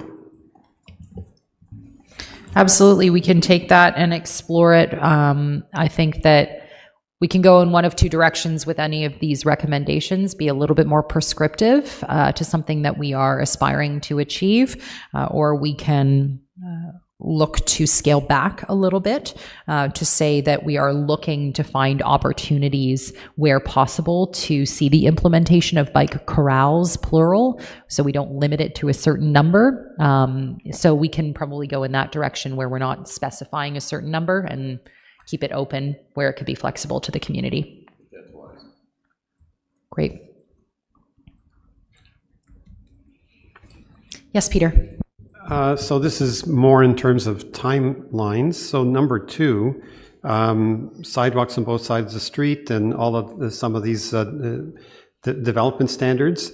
I think that should be as immediate as possible because new developments, as I've mentioned before, are coming on, coming into being, and they need to know now, as these developments are going forward, what the standard should be. So I think that should be moved up. And also number 10,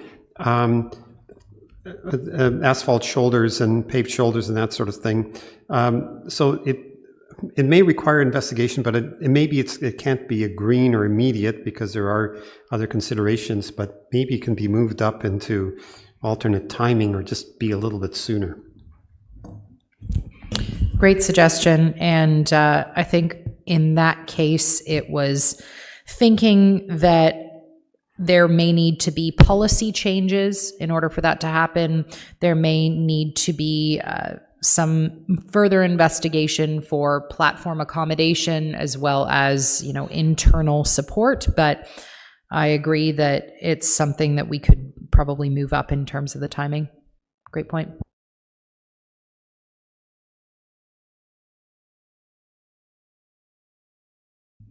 Thanks, Glenda.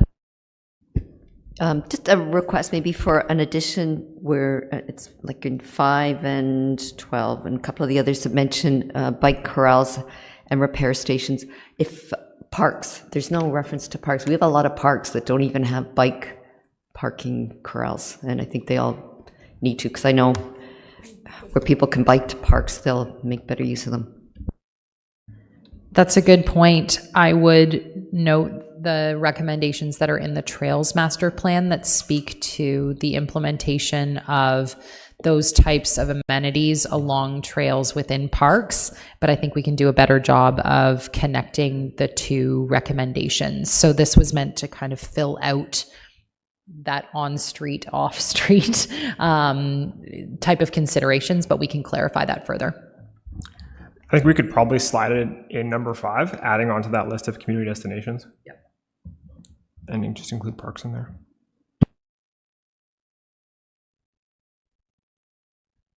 Through you, I have a question for John.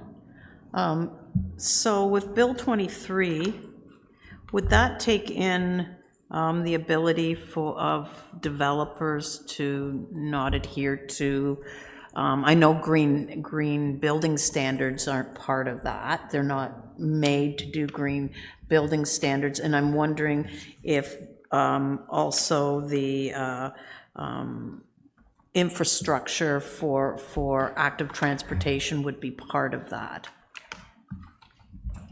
Or does the city through site plan have that ability to tell the developer? Because we just had one that came through yesterday, and it was one sidewalk, wasn't 2 sidewalks. So I'm just wondering what the route is. That's a great question. These are like, Bill 23 is fairly new, and I don't know if the nuances around active transportation infrastructure or bike racks or like things that specific have been explored, like to that degree.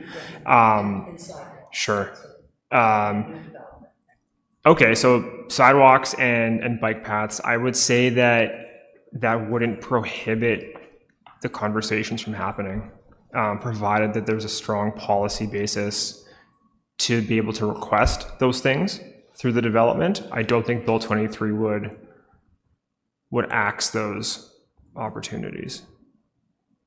Just wondering, because this is Yeah. going to be a little while till this Totally, for sure. is passed, For and sure. things are moving very quickly. Yeah. No, I'm going to say that it should be okay.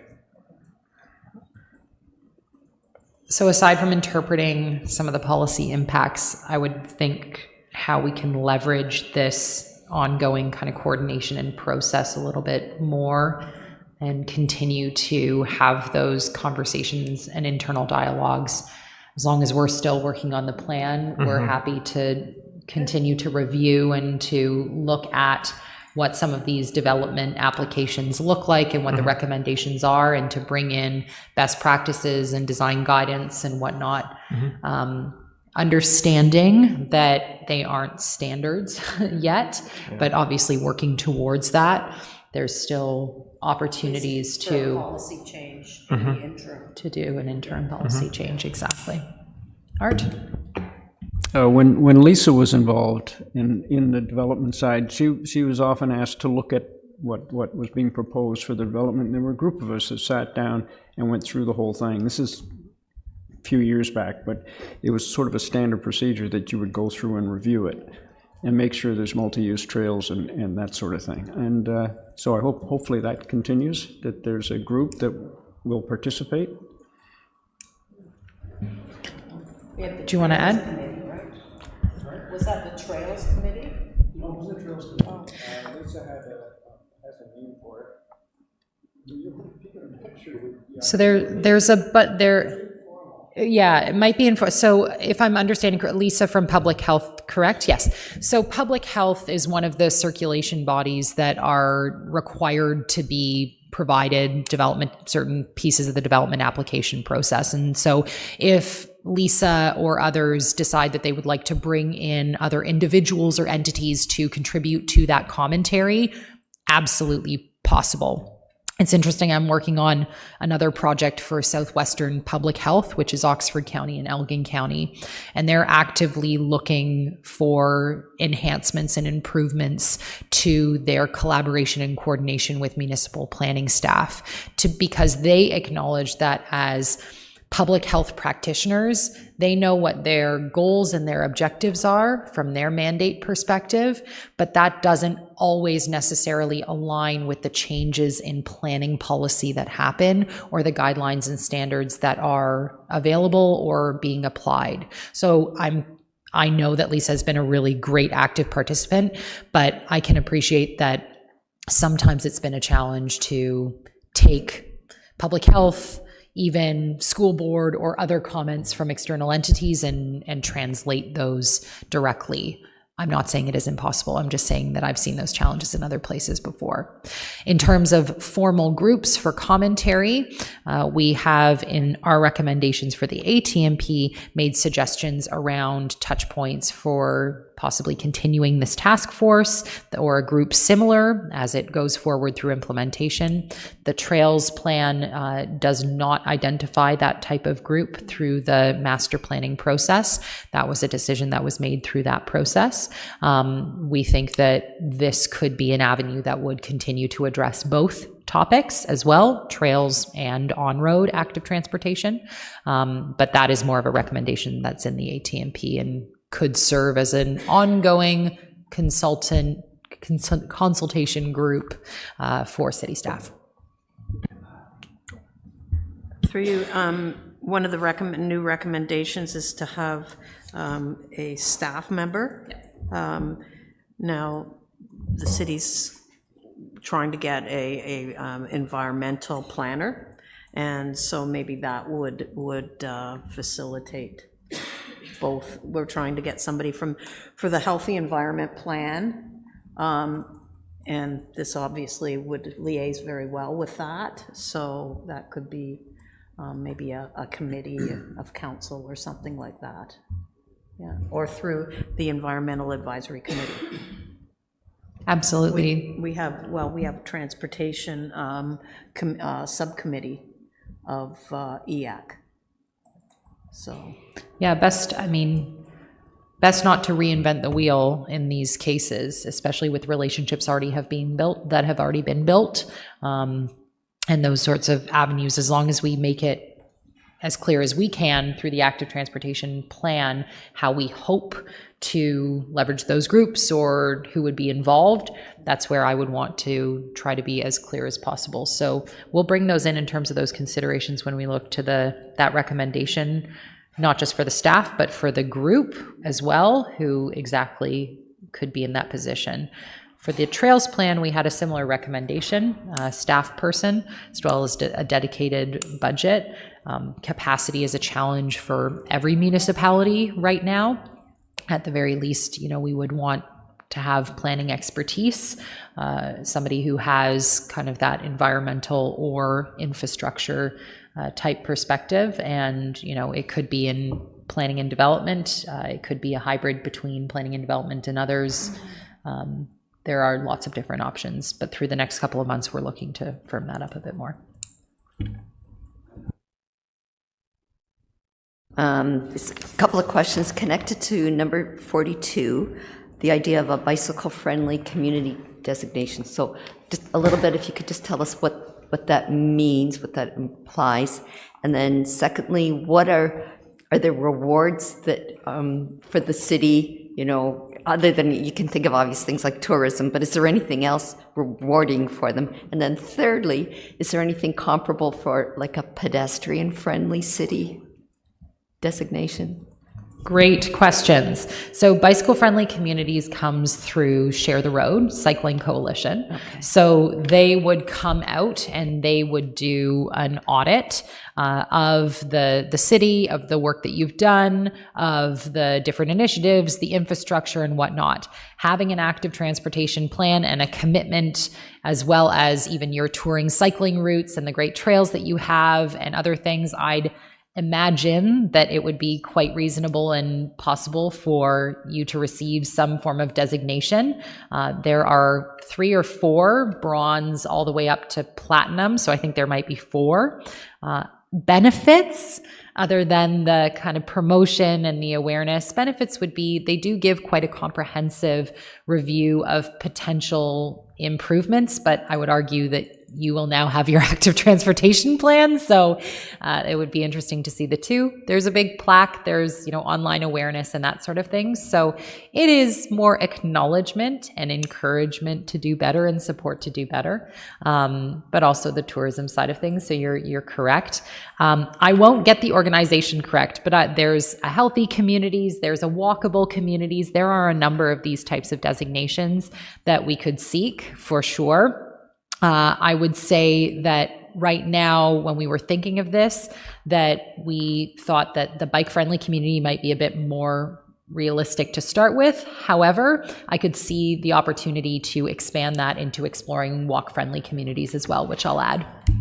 And I'm thinking too, it might be nice to have as a goal to get to a certain level by a certain date. And somewhere, sorry that I can't remember where, I read about it wasn't strictly walkability score, but cities that achieved a certain level, there were certain criteria and you could actually get a score for how walkable your city was. And I thought it would be great, and your ranking, it would be great to have as an objective, at least, if we could advertise that we were the city that improved our walkability score by 92% in 3 years or something, Yeah, I like there's the typical walk score, which you can get for real estate and when you're looking at but there's an active score that you can look to as well that tries to quantify based on the infrastructure you have, the programs that you have, your land use and whatnot. It can provide you with that and similarly give you a base from which you can set a target for improvement. That is another pretty rigorous process through which you can go through. I myself and a couple of other colleagues have that sort of training too. So whether we go after bike-friendly communities, walk score, active score, that sort of thing, I think what we're looking for is a way that we can set a target to achieve these bigger goals. And I think that's a really great thing to work towards. So noted a couple of things around that number 42 recommendation that we'll think about. I also think it would be good internally for the public to see, biking is a good thing. Biking, being a bikeable community is something to brag about and buy into it, one would hope. Or celebrating working towards something greater. You know, if you did go through the bicycle friendly community process, if say you were a bronze community trying to work together as a community to get to silver or gold, something like that, it is a really good way to mobilize people as well. Sorry, Art. Yeah, a lot of communities do that. They set a target as to where they are now and where they want to be.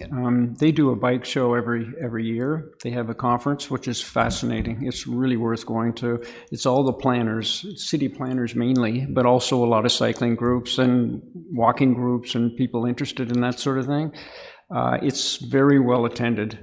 And you get the whole detail, and they bring people in from Copenhagen, they bring people in from all over the world to talk about how they changed their city. Copenhagen used to be all cars, right? When I read things in here saying, well, if there's excess places where we don't need parking, maybe we'll put in a bike rack. Well, in Copenhagen, they say, screw it. We're putting in a bike rack. I mean, it depends upon what your attitude is. And if we want to really achieve something, I think we have to be more aggressive than to say, well, maybe we'll do this, but the car is number one. And I think that's where the problem comes in. But we could easily, as a community, set a goal as to where we want to be. The other mention in here, which was very good, was on Ontario by Bike. They're very, very aggressive, and they do great stuff. And they do great stuff for the city of Portland Lakes because they bring people through here every year. They have on the trails. And I'm encouraging them to connect to the Victoria Trail and, expand it so they see the whole city. But they've always they always get a hold of us to see if someone would help guide the route group going through and stuff like that. But it's very good for the community to get that kind of support. So. Just Art mentioning cars not being first, it just made me think of previous discussions around walkability in the downtown and how right now we're catering to vehicles in the downtown, and signal operations should be fixed time in the downtown. In the grid between Victoria and Lindsay on both Kent Street and Russell Street. I think that those 8 signals in that grid should be fixed time, and pedestrians shouldn't have to push buttons to get walk indications.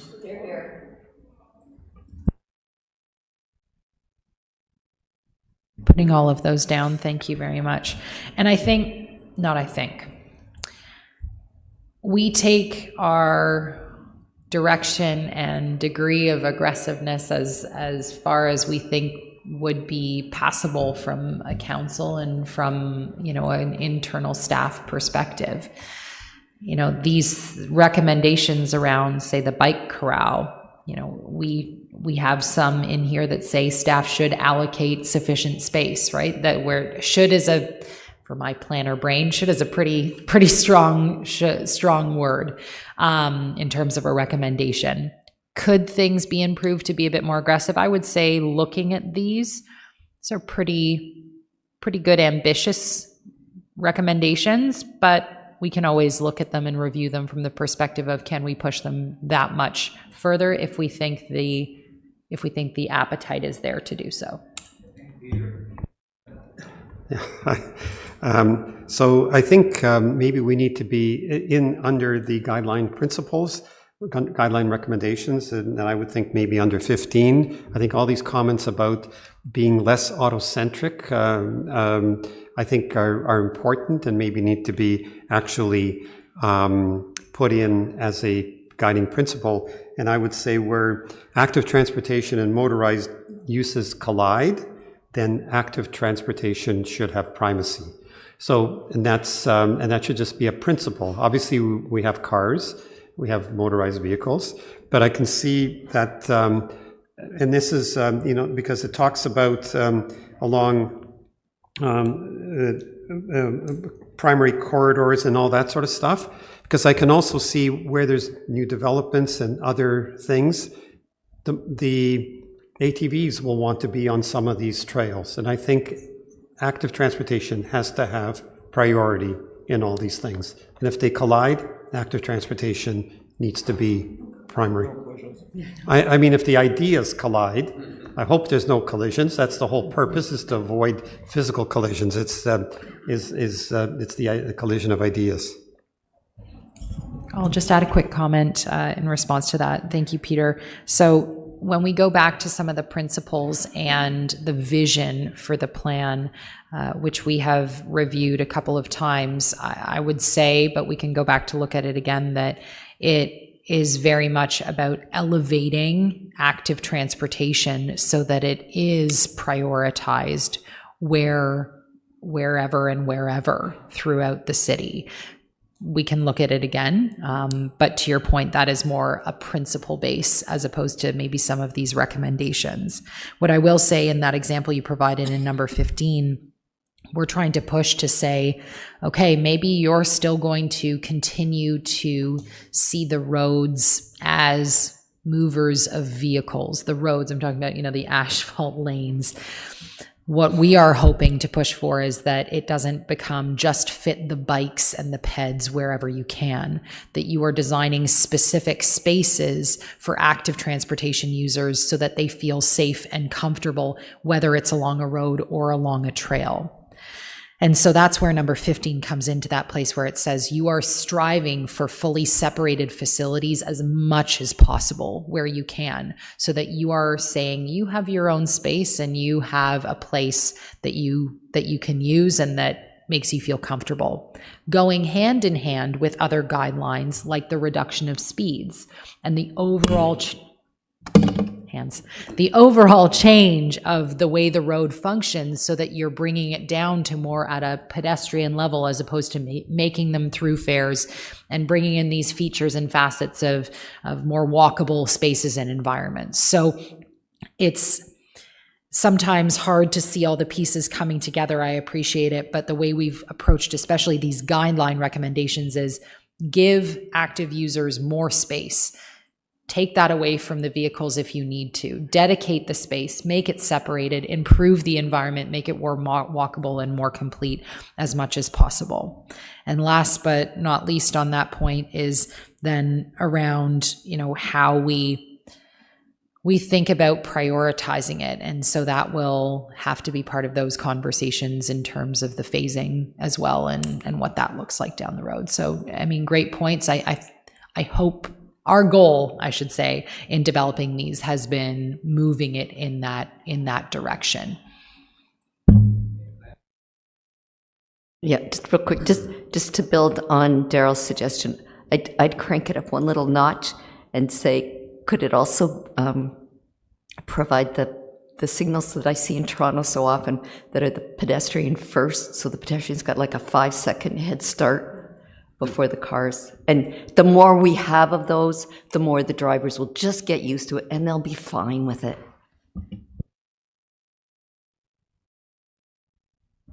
A pedestrian leading interval? Yeah, I just wanted to say, from a philosophical, environmental point of view, that we want to promote active transportation because of climate change also. So that's and that how this liaises very well with the Healthy Environment Plan and the Sustainability Plan that's on the shelf. I've got one at home. So, we don't want that to happen, right? So it's got to remain active. That's another point too. Okay, and if I can I chime in? Because people have been speaking to a number of items that on the environment, et cetera, that are very, very important to me, and one of the reasons I'm here. And I know in one of my comments, I recommended a culture shift, which Peter is talking about, where there's a much higher priority given to some of these things with, intrinsic value. And when I look at my generation and I see acid rain, ozone depletion, climate change, and we're talking about healthcare crisis, that type of thing. One of the reasons we have these problems is that we don't want to change.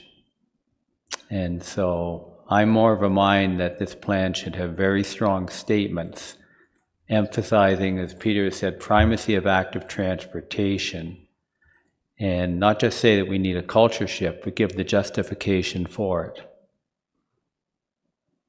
And if we're going, right now, what we're handing down, as far as I'm concerned, to my children and grandchildren, is a pretty big mess. And the time for saying we need to be, diplomatic about it, I'm not buying that. It's time to make strong statements and take a strong position. That's my feeling. And I think that we can very pointedly tie those things into the active transportation plan under those strong vision and principle statements that we've been talking about for the past year or so, which is, what are we really trying to work towards? What is it that this plan is, whether lofty or not, aiming to achieve? Better health, mental, physical, for community members, greater resiliency within the city for climate change and climate depletion, human impact and all of those pieces. So while you may not see that exact wording, and we noted that great comment about the culture shift in your comments and in our review, is that all of these recommendations and other efforts are specifically being designed so that we can work towards that.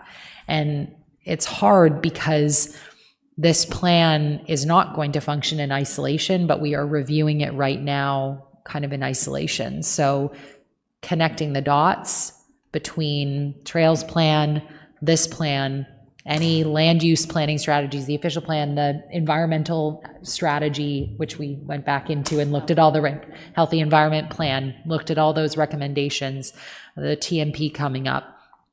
It's bringing those all together and finding ways that they're not dividing and they're not working against each other, but they are working together for these common goals and common objectives. Yes, and what I want to have in the plan is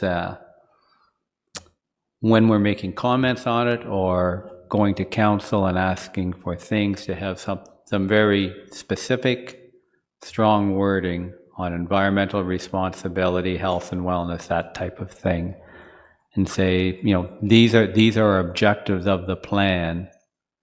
These are objectives of society, and that this plan represents those values, those intrinsic values that society should give priority to. I like that word, values. I think that's a really good, I love to underpin plans with these core foundations and commitments, and I think value statements are a really good way to do that. So we're happy to incorporate that into the plan as we develop it. Thank you.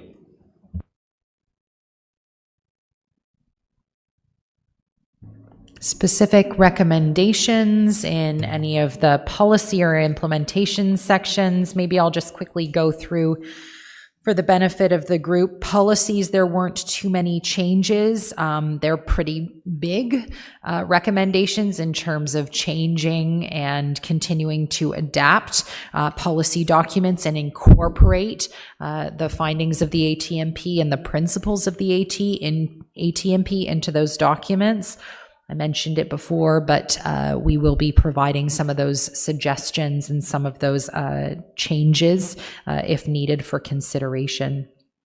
In implementation, we probably have the greatest number of new recommendations just because we continue to evolve into more of the implementation stage. So I'll highlight some of those for the group. The first one is around the monitoring and updating of the plan relative to new development opportunities, and this very much speaks to the conversations we've been having. This isn't about you having to go and revisit and update the ATMP every year, but providing opportunities internally for there to be a process to say, okay, what's coming forward from a development perspective? What does the ATMP say? And how do we continue to leverage those two planning processes?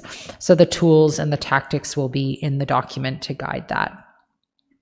The next one is 24 on the annual basis, looking to seek the input of ATMP partners.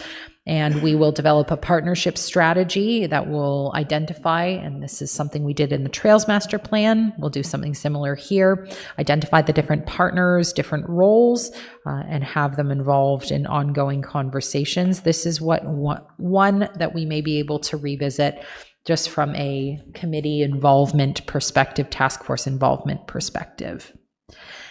We are looking at reviewing active transportation priorities on an annual basis to determine which projects and programs are to proceed.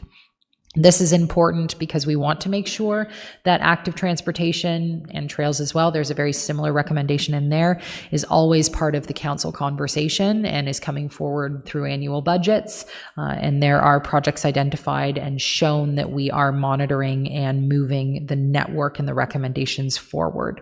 So the process of going to the network, the phasing, and looking at which ones we can bring forward and bringing those into the budgeting process and the capital planning process is the plan there.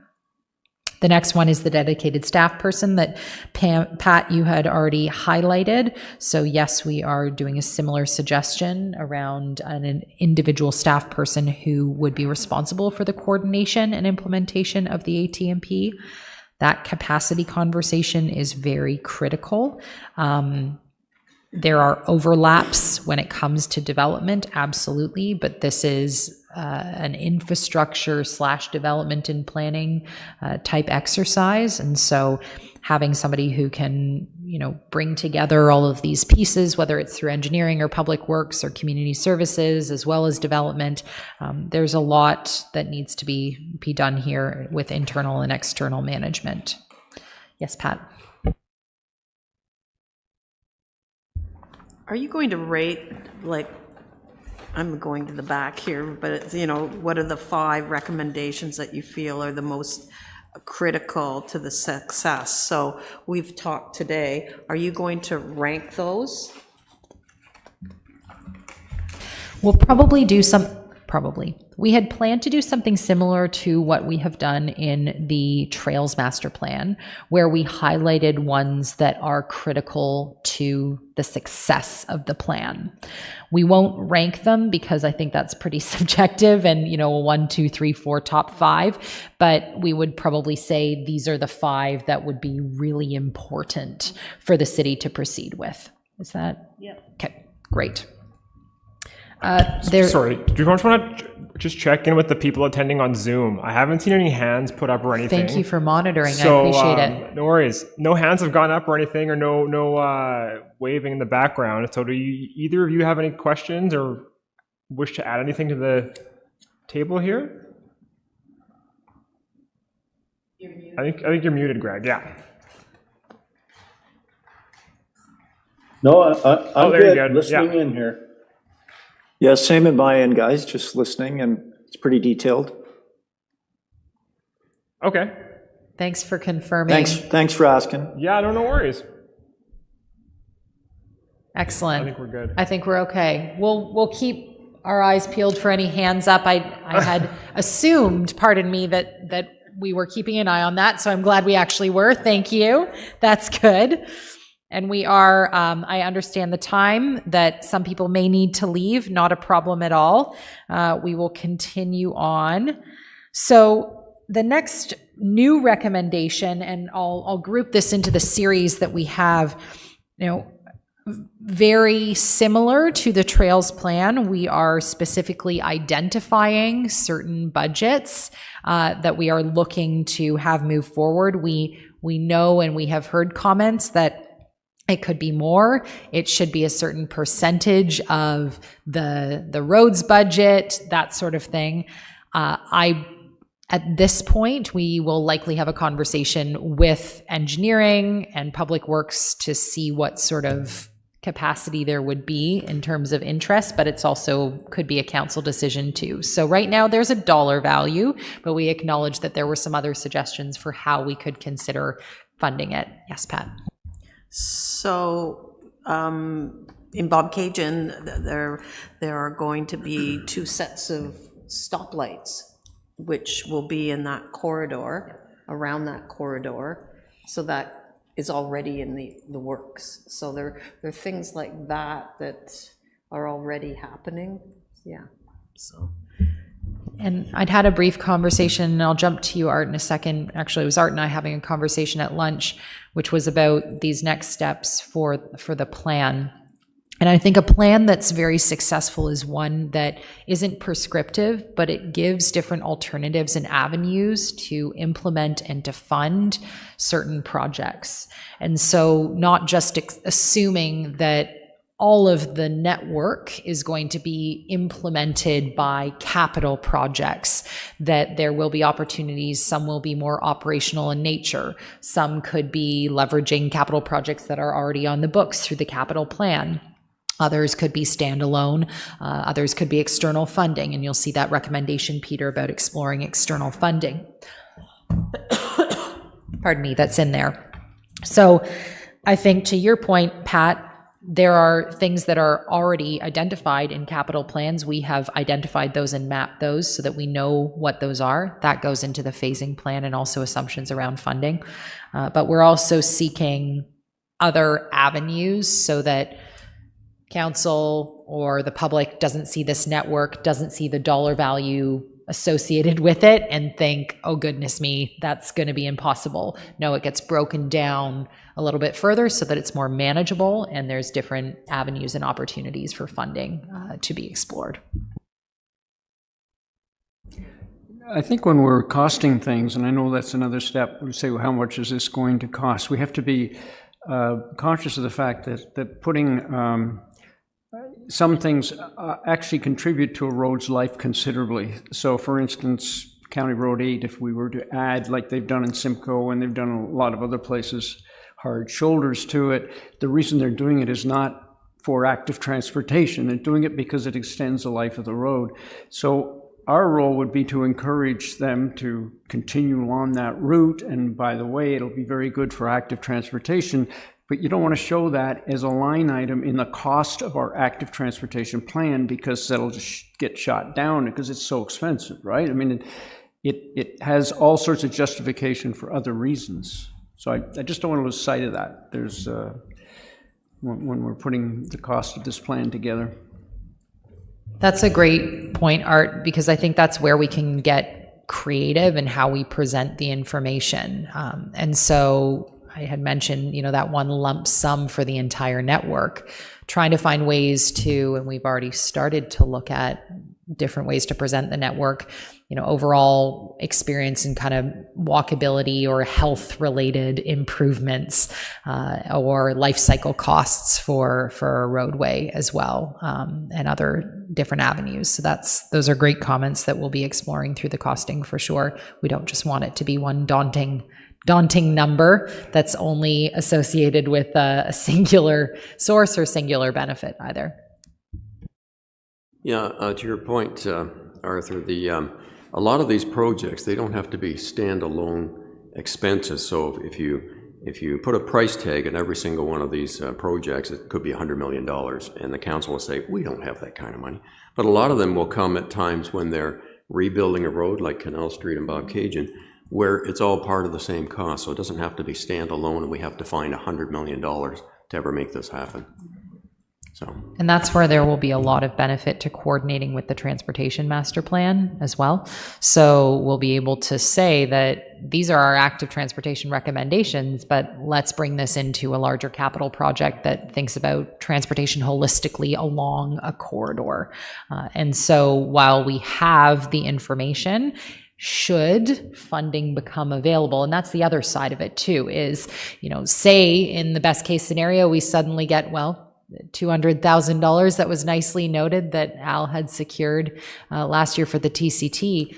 There are funds, as you said, Peter, out there for things like that. And so we also don't want to not be ready to jump on those opportunities by not having enough information about some of these standalone projects. So we start, to your point, Art, next step, we start by costing the entire network, what we recommended from a design perspective and from an improvements perspective.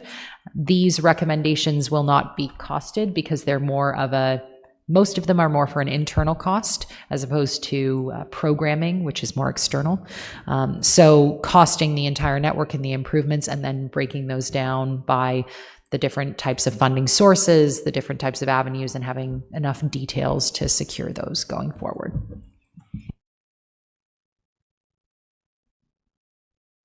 I'll just highlight a couple of others if that's okay.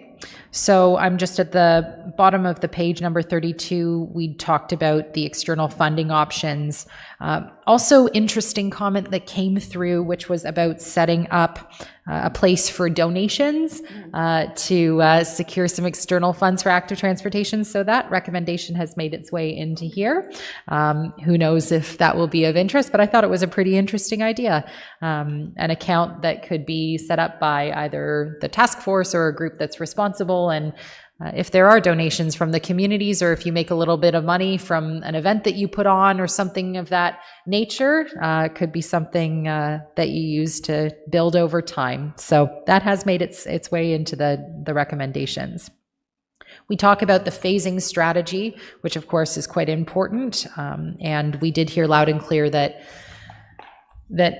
this can't sit on the shelf, and this needs to be, we call it evergreen in the Trails Master Plan, but needs to be adaptable and responsive to changes that happen. So we have made a recommendation that the plan get updated every 5 years, or at a minimum every 5 years. So that is something that has been brought in. That's a new recommendation under implementation. Moving into programming, and I know Glenda highlighted a couple of those suggestions for recommendation 42, which is around the bike-friendly community. We'll explore expanding that a bit more. We have 3 new recommendations here. The first one is an interactive online mapping system to be updated. We know we have one already at the city, but to enhance that, to build in more active transportation information. It's hard to manage and to update data. We know that. It can be challenging. Right now, and you may have heard me say this before, but right now the system is actually not showing accurate information, which is possibly a risk as opposed to anything. So there's due diligence to be able to update that and make sure that you're giving the right information out to the public right now. And that was a recommendation in the Trails Plan too, and I know they're working on that. But also bring in more of the touring cycling routes and the connections to those. They're there, but I think there's more that we can do and continue to monitor and update that information. The second new recommendation is actually to one of our earlier comments. So the city, in partnership with school boards and public health representatives, should support the development of active and safe routes to school programs. So that's something that sometimes there's a perception that the municipalities are responsible for those types of programs.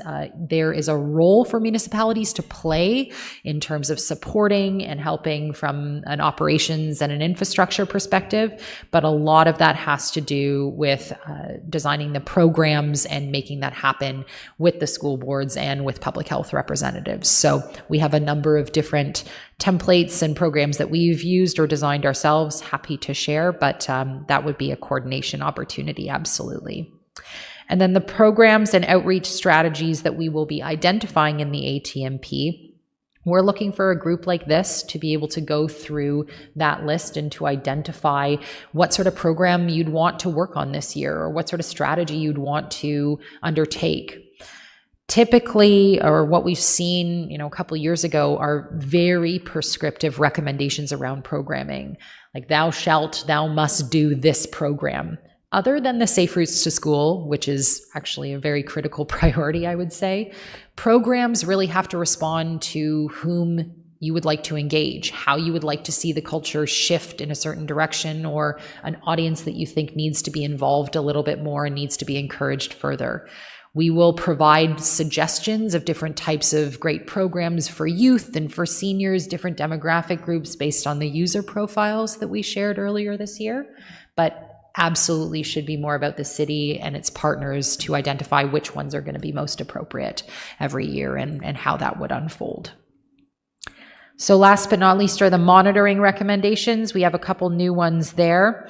A lot of those have to do with standards, with tools, and improving the maintenance and management practices that are currently not happening, but that could be creating these environments. So we have some suggestions that we will be providing in terms of templates as well as practices, which are then supported by these recommendations and brought forward for more of an annual and consistent approach around monitoring and management. That is also something, if you go into the implementation, that we have identified from a budget perspective. So full transparency for these types of plans, it's not just, as we said, the cost for these networks. It's what it's going to cost in terms of maintaining this infrastructure, promoting and programming the infrastructure. So we don't want to be too daunting, but we also want to be as open and transparent so that we know what to expect when we go forward. So those were the highlights. We've probably added about 15 or so recommendations, 15 to 20 maybe. I just did a quick, maybe less around there. I had said around 50 recommendations the last time we met. I think we're in a really good place with the number that we have. In my perspective, these can be tweaked, but I don't think there's anything that we're missing right now. And of course, following this meeting, based on any other comments that you send in and based on the reflections today, we'll adapt and continue to refine them going forward. Go ahead, Pat. So going forward and reaching out to the public, when will this be ready to, let's say, put out in Facebook for getting people to comment? Great question. As long as nobody is feeling like this is appallingly inaccurate, which I really don't get the sense is the case, we're moving in the right direction. We have good routes, except for maybe Duke and 45 that we could add on, and some refinements to the intersections as well. Couple of wording changes and enhancements to the recommendations. We had targeted sending it out in the next week or so, getting it on Jump In, I should say, sending it out, getting it on Jump In, and having opportunities to do ranking of the recommendations and interactive mapping for the network. So I would say ambitiously, probably in the next week or so, we would have the Jump In page updated, and the idea is to get that promoted outwards, as long as there is comfort from the city and from the task force that this is ready to go. Art. Where is the training part of this in terms of recommendations? Training of whom? Training of cyclists. The education, so that will be part of the list of programs and educational opportunities that we provide. So I have the note about the CAN bike. I also have additional training for internal staff. We have a couple of different programs that we're starting to build on. That would be part of the list of options that we'd look to have the task force and staff go through and determine what would be most appropriate annually. I think it's an important part of the whole program, because if you don't train people how to ride a bike, and most people have never been trained, it's very dangerous out there. And if they learn how, we just finished a whole group, and we ride all through Lindsay and all the routes of Lindsay. We've got 6 CAN bike certified instructors in town, which is very high compared to most towns don't have that many. So, there's some really good opportunities for people to be taught, and we've done schools in all the regions: Woodville, Fenelon Falls, here, and it's all teacher-driven. It's a teacher that says, I want to do this, and they hear about us, and they get a hold of us. It's not school board-driven. It's not the city and the school board saying, hey, we want to train these kids how to do this. No one's talking that way. It's strictly an individual teacher who says, I really want my kids to learn this, and the kids love learning it because they get out of school for a day or two, right? But I just think it's an important aspect of the whole safety part of cycling. Similar to the active and safe routes to school, I could see that being elevated to more of a recommendation, especially leveraging the 6 instructors that you've noted that you have in town. So I'd like to suggest that we will add that as a programming recommendation as opposed to embedding it as an option.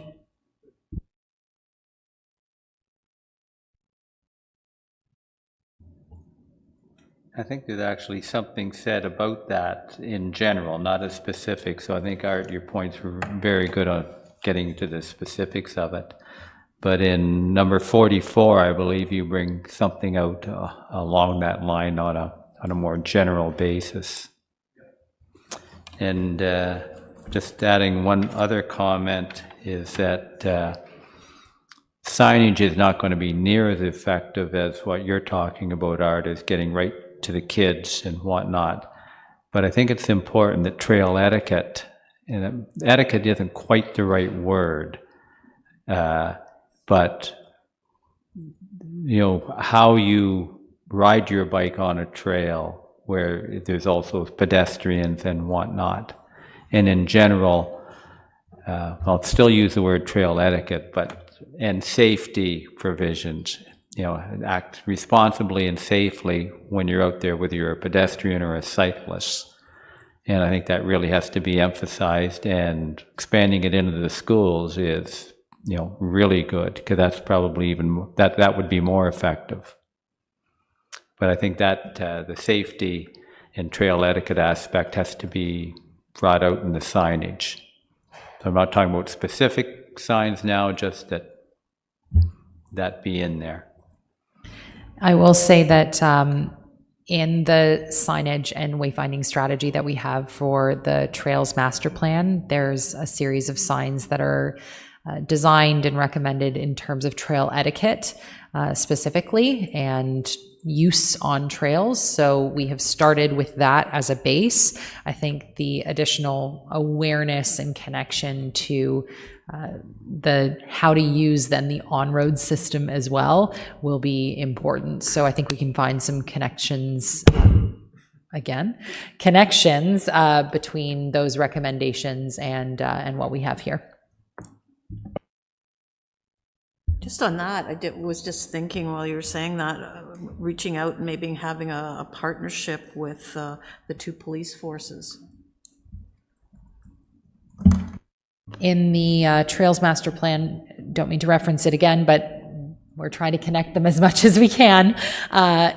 We have in the partnership strategy identified OPP and other enforcement bodies, if you will, to help with education and enforcement and otherwise. And that's a similar strategy we're going to take for the AT&P is for partnerships. We outline all of the potential partners, identify where they could be involved, how they could be collaborators, and then connect those back to recommendations as well as strategies within the plan. We're thinking of a similar approach here.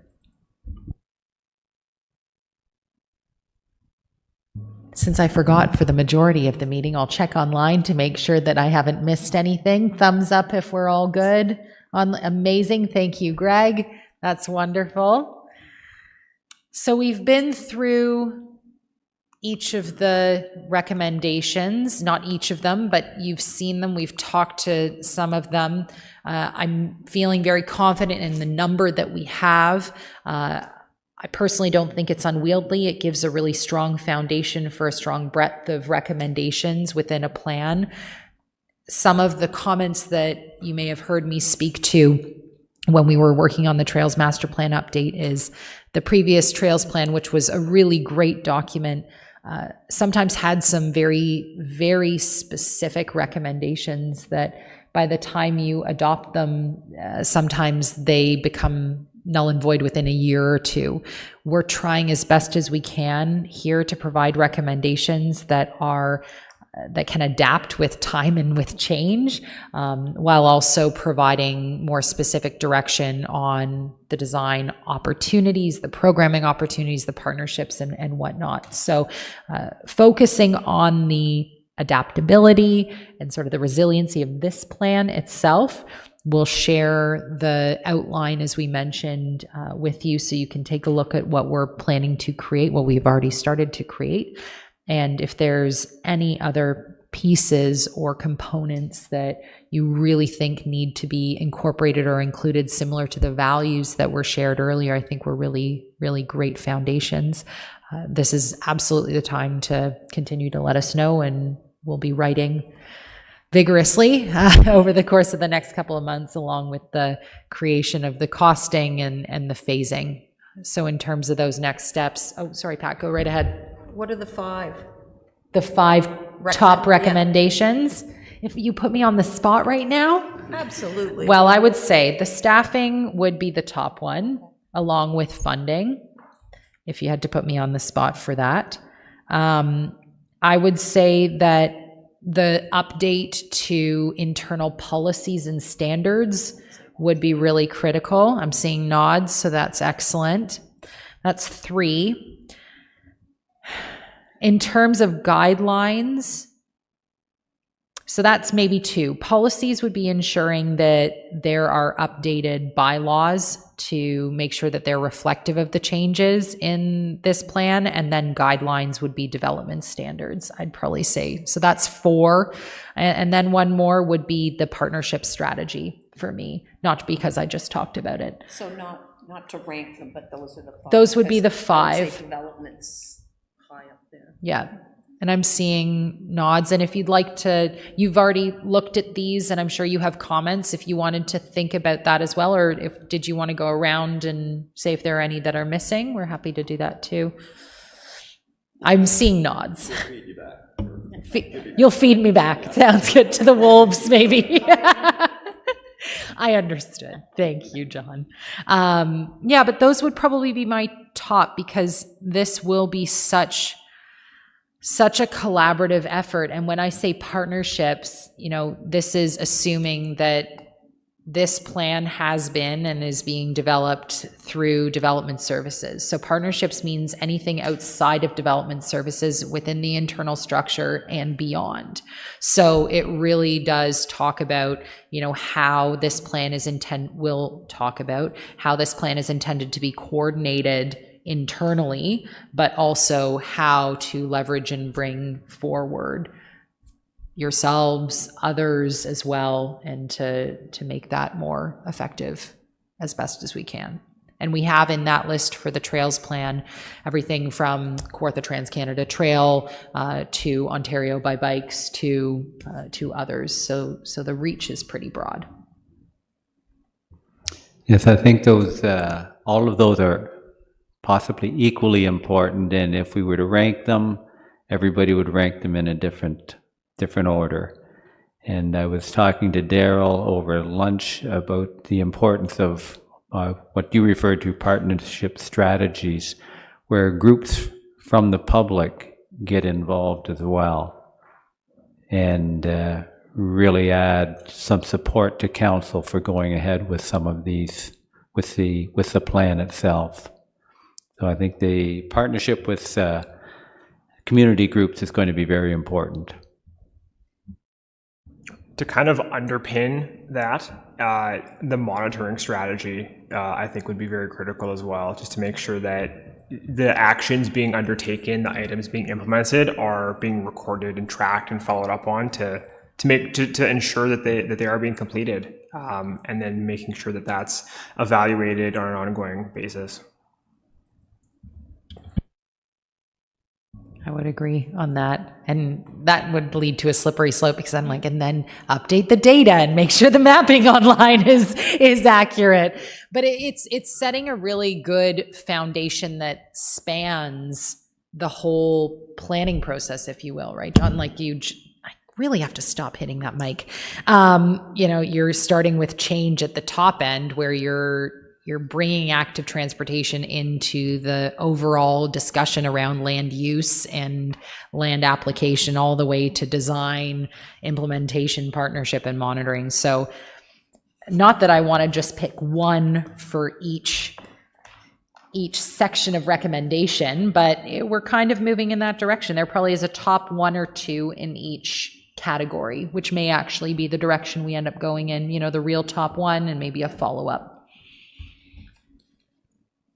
So in terms of those next steps, and, you know, I'm not rushing, I just think it's organically coming forward, but we can continue to talk. We do have a good sense, but this will really help with short, medium, and long-term projects, which is how we'll organize the network and the recommendations that way, as well as important priorities. So let's take, I don't know, Duke, for example.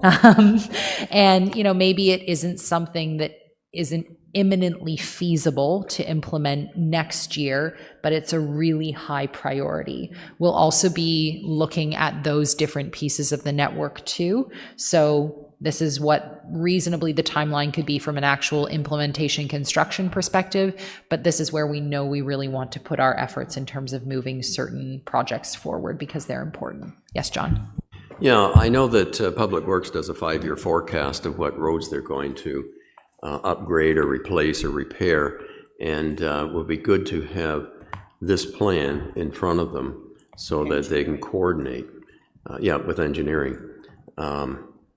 Because I see some roads that I'm scratching my head, why is that being upgraded over this other one? But there's a lot of infrastructure below all the streets that are it's probably a bigger priority, so they have to fix it, so they say, okay, we'll do that road at the same time.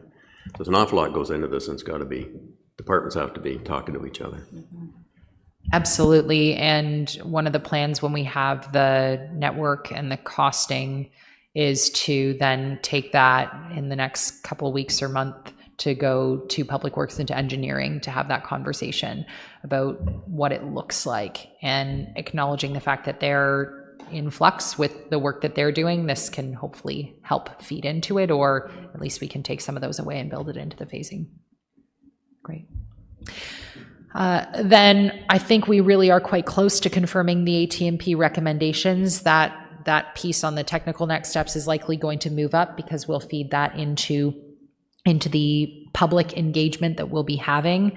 The public engagement which is more virtual with some outreach within the community if we can, will be about the priorities and awareness and, you know, what do you want to see happen next? That will help with the phasing.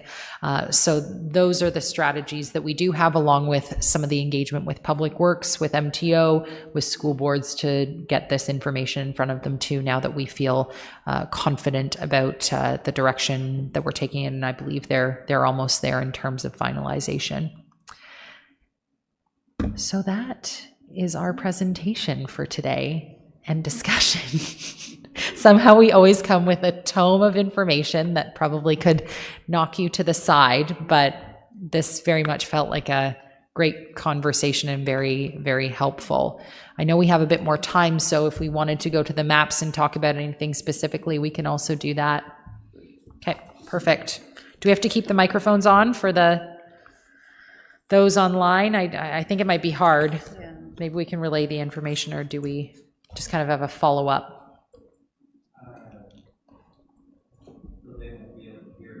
No. I think what we did last time was have 1 or 2 on, kind of. Oh, over there, yeah, which we can do. Which we can do. Okay, let's do that.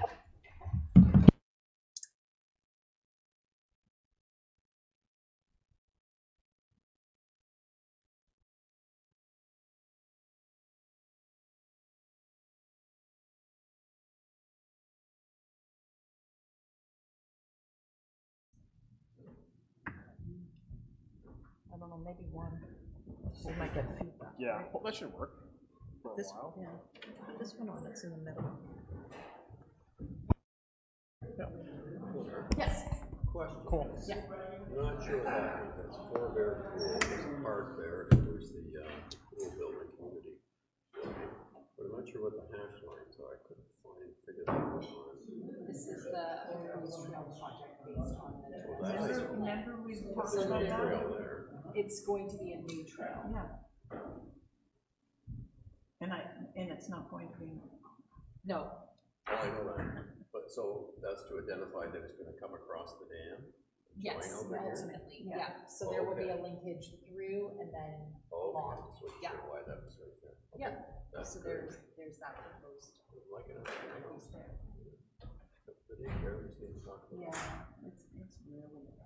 I don't know, I should see that before. Yeah, me too. comment. Yeah. I think what we had from last time, Duke was on the previous iterations of maps. And then when we went into the details of what was needed from a cycling perspective, there was some concern as to whether or not it would be feasible to have that implemented there. But I mean, feasibility is relative. You can, with money available and everything, you can really do anything. Yeah. So, putting it on for. That's going to be rejigged, because it's skewed, and it's a dangerous corner, so that's going to be, I think, in the next year or two. Okay. I'm hoping, I'm pushing for that. Not on their 5-year forecast. No, right I've been now. pushing, I've been Okay. getting a lot of complaints lately, so, Okay. on my radar anyway, so. Well, it'd be nice, because that's a heavily traveled corridor for trucks going east and west. It'd be nice if they could bypass like they'd like to do over in Fenton Falls. Get the trucks out of this area, then we could safely rejig the road. You a know little what, bit. maybe with the two sets of lights. Trucks won't wanna come this way. That's right. Yeah, well, it's. No, but they'll like some south of there. You still have little land uses Maybe there they'll too, just though. go somewhere else. Because there are a couple of warehouses, storage facilities, Yeah. indoor and outdoor along here. Yeah, So with those land uses there, you're kind of inherently going to have those trucks there. I know, Which I is- know. which is Like, tough, yeah, but- yeah, the city, one of their Yeah. depots. Yeah, there, that's, yeah. And because the daycare is right here. Yeah. Or here. The northwest corner. Well, we'll hold you up, we've got Yeah. questions about other maps? Others? How is that not an intersection improvement? Yeah. Thank you. Well, it's not that it's not, Oh, I but just- it's, we can absolutely put those on there too. So this is where the lights are going. In my mind, if you have a multi-use path going through a traffic signal, it needs to be retrofitted. For sure. So that's, I got that engineered for this year, put into the budget, and that's where the set of lights are going, hopefully in 2024.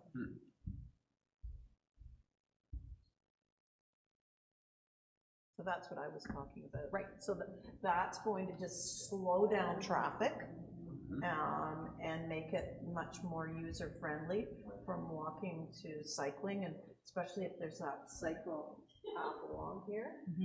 That's gonna really help. Only issue with the bridge. Yeah. Oh, that thing. The bridge is a bit of a problem. Which one, both? Yeah. Both bridges are, yeah. Is the reroute gonna happen to the north The reroute to the in north. Finland? They're In talking about. Finland? Oh, Finland. Oh, we're not in Finland. No, yet. we're Not not. yet. We can go to the, Finland's over here. We Well, they haven't both have water. I know. It's, we can head over to Yeah. Finland or, That's, yeah. yep, let's Okay. do that. Oh, sorry. General one, just quickly. This is the,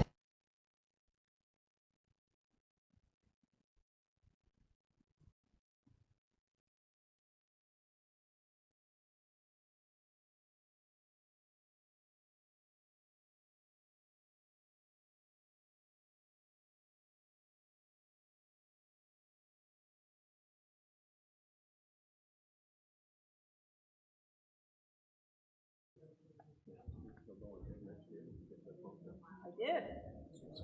Yes, I asked Juan, I said, Juan, I looked on the website and it says 2023.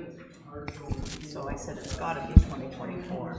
You gotta do No, it. but it was actually. Oh, no, I know, but on the website, it says 2023. They hadn't changed it. So, yes, I got it. He said definitely 2024. So, it'll be about So on Finland then, Pat, the next question was, are they gonna do the reroute to the north? So they don't have this big traffic jam? I'm in a quandary about that. I mean, So the idea was to come off of, which road were they gonna take? So it's the, what's that center of Somerville? North of the lake, right? Yeah, It's yeah. well, way north of town? Yeah, way north. It's like over here. Way, like, way over here. Way to the Way, north. way up, yeah. So it's gonna go over, like, Yeah. Where would they come off? 35, so they would come off 35, right? North of the lake? If you're on that side. Yeah. Going around Cameron. Yeah. it's around Bird River. You gotta cross Bird River, don't you? Yes, Is so, that the new bridge needed? yes, that's the one. Where are we? Are we in Fenland or are we We're in Fenland. Fenland? Got it. Sorry, I'm Really bad. What's the one on 121? our interim facility. So, This is pedestrians, just yeah, keeping that. the second crossing, the second crossing that they were talking about. Oh, this. The truck second- bypass? Yeah. Oh, that's not, Way north. that's way north, that's not in Finland at all. But that's, no, I know that, it's I know the you third know. concession is Somerville. It's right. It would, boy, does it ever need it, the other weekend, it was incredibly, you can't get through. This street here, Yeah. that's a good connecting street to go down into the park and out, you know? On a bike, right? Yeah. On a bike, or walking. Yeah, for sure. It's one way. Yeah. Excellent. And the museum's right there too. So Yeah. it's a nice, it's a really. Directional cycle track? It's easy to turn left there, because it's got a left turn. Only westbound? So I know we had. You're only going west, you can't Yeah, go the other way. no, that's what I mean, a directional cycle track. Oh, I see. And that's the trail there, right? At the very end, yeah. This is hooks on. No, Yeah. yes, okay. The There's a trails, trail, there's a yeah. trail. Yeah, but you go partway down and you can hit the trail in here somewhere. No, it's right. And so they Just do- go right here, you go down Water Street. Water Yeah. Street. All the way. Yeah. Then you go down Oak Street. Yeah. It takes you into the park. Just a they one-way bike They lane. kind of changed it a little bit recently, so they're not going right into the And park. it's not very wide either, so you'd only want westbound anyways. Yeah, So the problem with it, if it was both ways, when you hit this. Well, then it becomes an issue. This is easy here because the You're lights. signalized, yeah, you can get out. This isn't great because there aren't lights. but There there's aren't lights. lights. Or Only I one guess set we've of got that Showing an one. intersection improvement. But that has lights, so you can cycle down there. It seems to me when I was with the jogging group in Fenland, we would come around here, Sweet Spot, Yep. go down here partway, and then we would pick up the trail and actually go. Yeah, that's where all the boats are, right? You go along there and all the boats are hooked up there. And then you go on onto the trail. But the So would you trail just do actually this started piece? up here, didn't it? So would you disconnect that with the neighborhood bike lane? Instead of these going all the way out? That's Well, you what don't I have was to go, wondering. they're not very big, right? We're not talking great distances. No, they're right there. No, I just see this route here, right? So just And that's adding what we that were one little thinking. connection. For directness, if you're coming in, the question, to your point, Daryl, becomes, would Oak Street or Water Street be preferred? Because it seems odd to improve both when they're Yeah, you so close provide together. one, right? So maybe this is more AT and not more Walking. Yeah, that's definitely walking. Yeah. And we don't have it as a walking improvement right now, because isn't it blocked off to cars right now? No. Oh, that part is, Yeah. oh, yeah, the trail. Oh, no.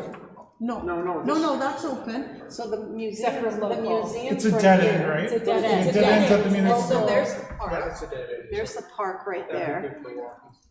yeah. Yeah, that's a really good walk. Well, everybody walks there anyways. I do with my dog anyway. I really think this is critical. If there's something that's a real priority, it's this bloody mess here. You With can't the cycle. road rehab or something? You can't Just like, cycle it. no. And Too busy? it's all broken up. The whole thing's broken up. It's The road itself. with the road and the sides, everything's broken up. 121. Yeah, it's Yeah. 121, Yeah. but it's Out up into- to the corner, right? Yeah. Up to Aunt Molly's or Yeah, whatever. yeah, I just it's know in rough shape. Oh, it's terrible. shape. 121 is all of 121 up there is in rough shape. But This So would- when this that's allows gonna you to get to County Road 8, it also allows you to get down to Sturgeon Point, because that's Sturgeon Point. When Road. that's done, that would be, you know, they would pave the sides Yeah, too. but it already had shoulders, so it Yeah. could redo the shoulders. Yeah. That would I be, mean, any road rehab, you should be Yeah, doing it paved had shoulders, shoulders it should be the before, new but they're all standard. That's Yeah. that recommendation Yeah. that we have in there. Yeah. that but we you know, build here, into this is policy. wide here, this is wide along here, like, if you're cycling, you have to go, you really have to take the lane all the way through town, because they've made it quite narrow now. So that's one of those examples where we would need to never have, thought the shoulders were we need done. to have an interim in here, likely, because right now, that's a cycle track that we're suggesting. So that would be a real. But it's wide, this is wide. It is wide. So it's quite feasible to do something here. Yep. It's not feasible to do. So- anything. Yeah, then, No. I should say. So what's the time frame to reconstruct the recently reconstructed downtowns? I would guess 20. So why is Angeline not on the plan? Because that was 20 years. Angeline is on the plan. Yeah, but not between Kent and Mary Street. That was because we. Because did- it's a 20-year outside of the plan, right? No, it was because the constraints were so, in my opinion, it was Yeah. because the constraints were so great to do the in Boulevard. Yeah, but if Then- you reconstruct it, then maybe you can make it happen. We can, Yeah, yeah. because that's a I don't mess. know if you're gonna be able to change. But this. there is, but unlike, I mean, I guess you could say Like- John would be an okay alternative, Like, but and look at the unlike. cycle track proposed downtown Lindsay, like, I mean, you had just finished that. So you're gonna remove the angle parking, remove the right turn lanes, remove the ball boats, remove the raised planters? That's what has to happen, That's right? what will have to Yeah. happen. So Yeah. that's 20 years from now. That's Yeah. 20 Yeah, years from now. exactly. We won't be there. But that's what's being proposed though. Yeah. Could well, be, or some Well, sort of cycle reallocation. track. They or- tried. To do they the cycle tried track. the to- cycle track or something like that. But I would say that Angeline, and again, you know, in the vein of being open to incorporating others in, Angeline does have other parallel routes. Oh, I that agree, are- there's other routes. No, I totally whereas, appreciate I mean, that. John is a pretty good parallel route, but I mean, this is where you're getting right to the. I to the main might streets. live close to that. Oh, Daryl. There we go. We all have our own cost to bear. Yes, I live on Broad Street, so. Yeah, there you go. Okay. And again, John Street's fine, except you have to go out of your way, go around. This is the way everybody would go. Oh, absolutely. Now, if you're coming in from the trail and you, I don't know, wanted something that got you downtown, but it is not, John is not wildly necessary by any stretch of the imagination if we are aiming to really do something here. Now, in the same vein as having an interim, John would be a very decent and maybe more local, if families wanted to bike around, you know, having something like that could be. To be fair, like neighborhood bikeway, when you're talking about installing sharrows on the road, it's really pavement cheap. marking. Oh, no, it's very easy to do. Yeah, Maybe very, all the- very, maybe yeah, all like that low, looks like it's- yeah. Still paint, man. Hey, Got some in my garage.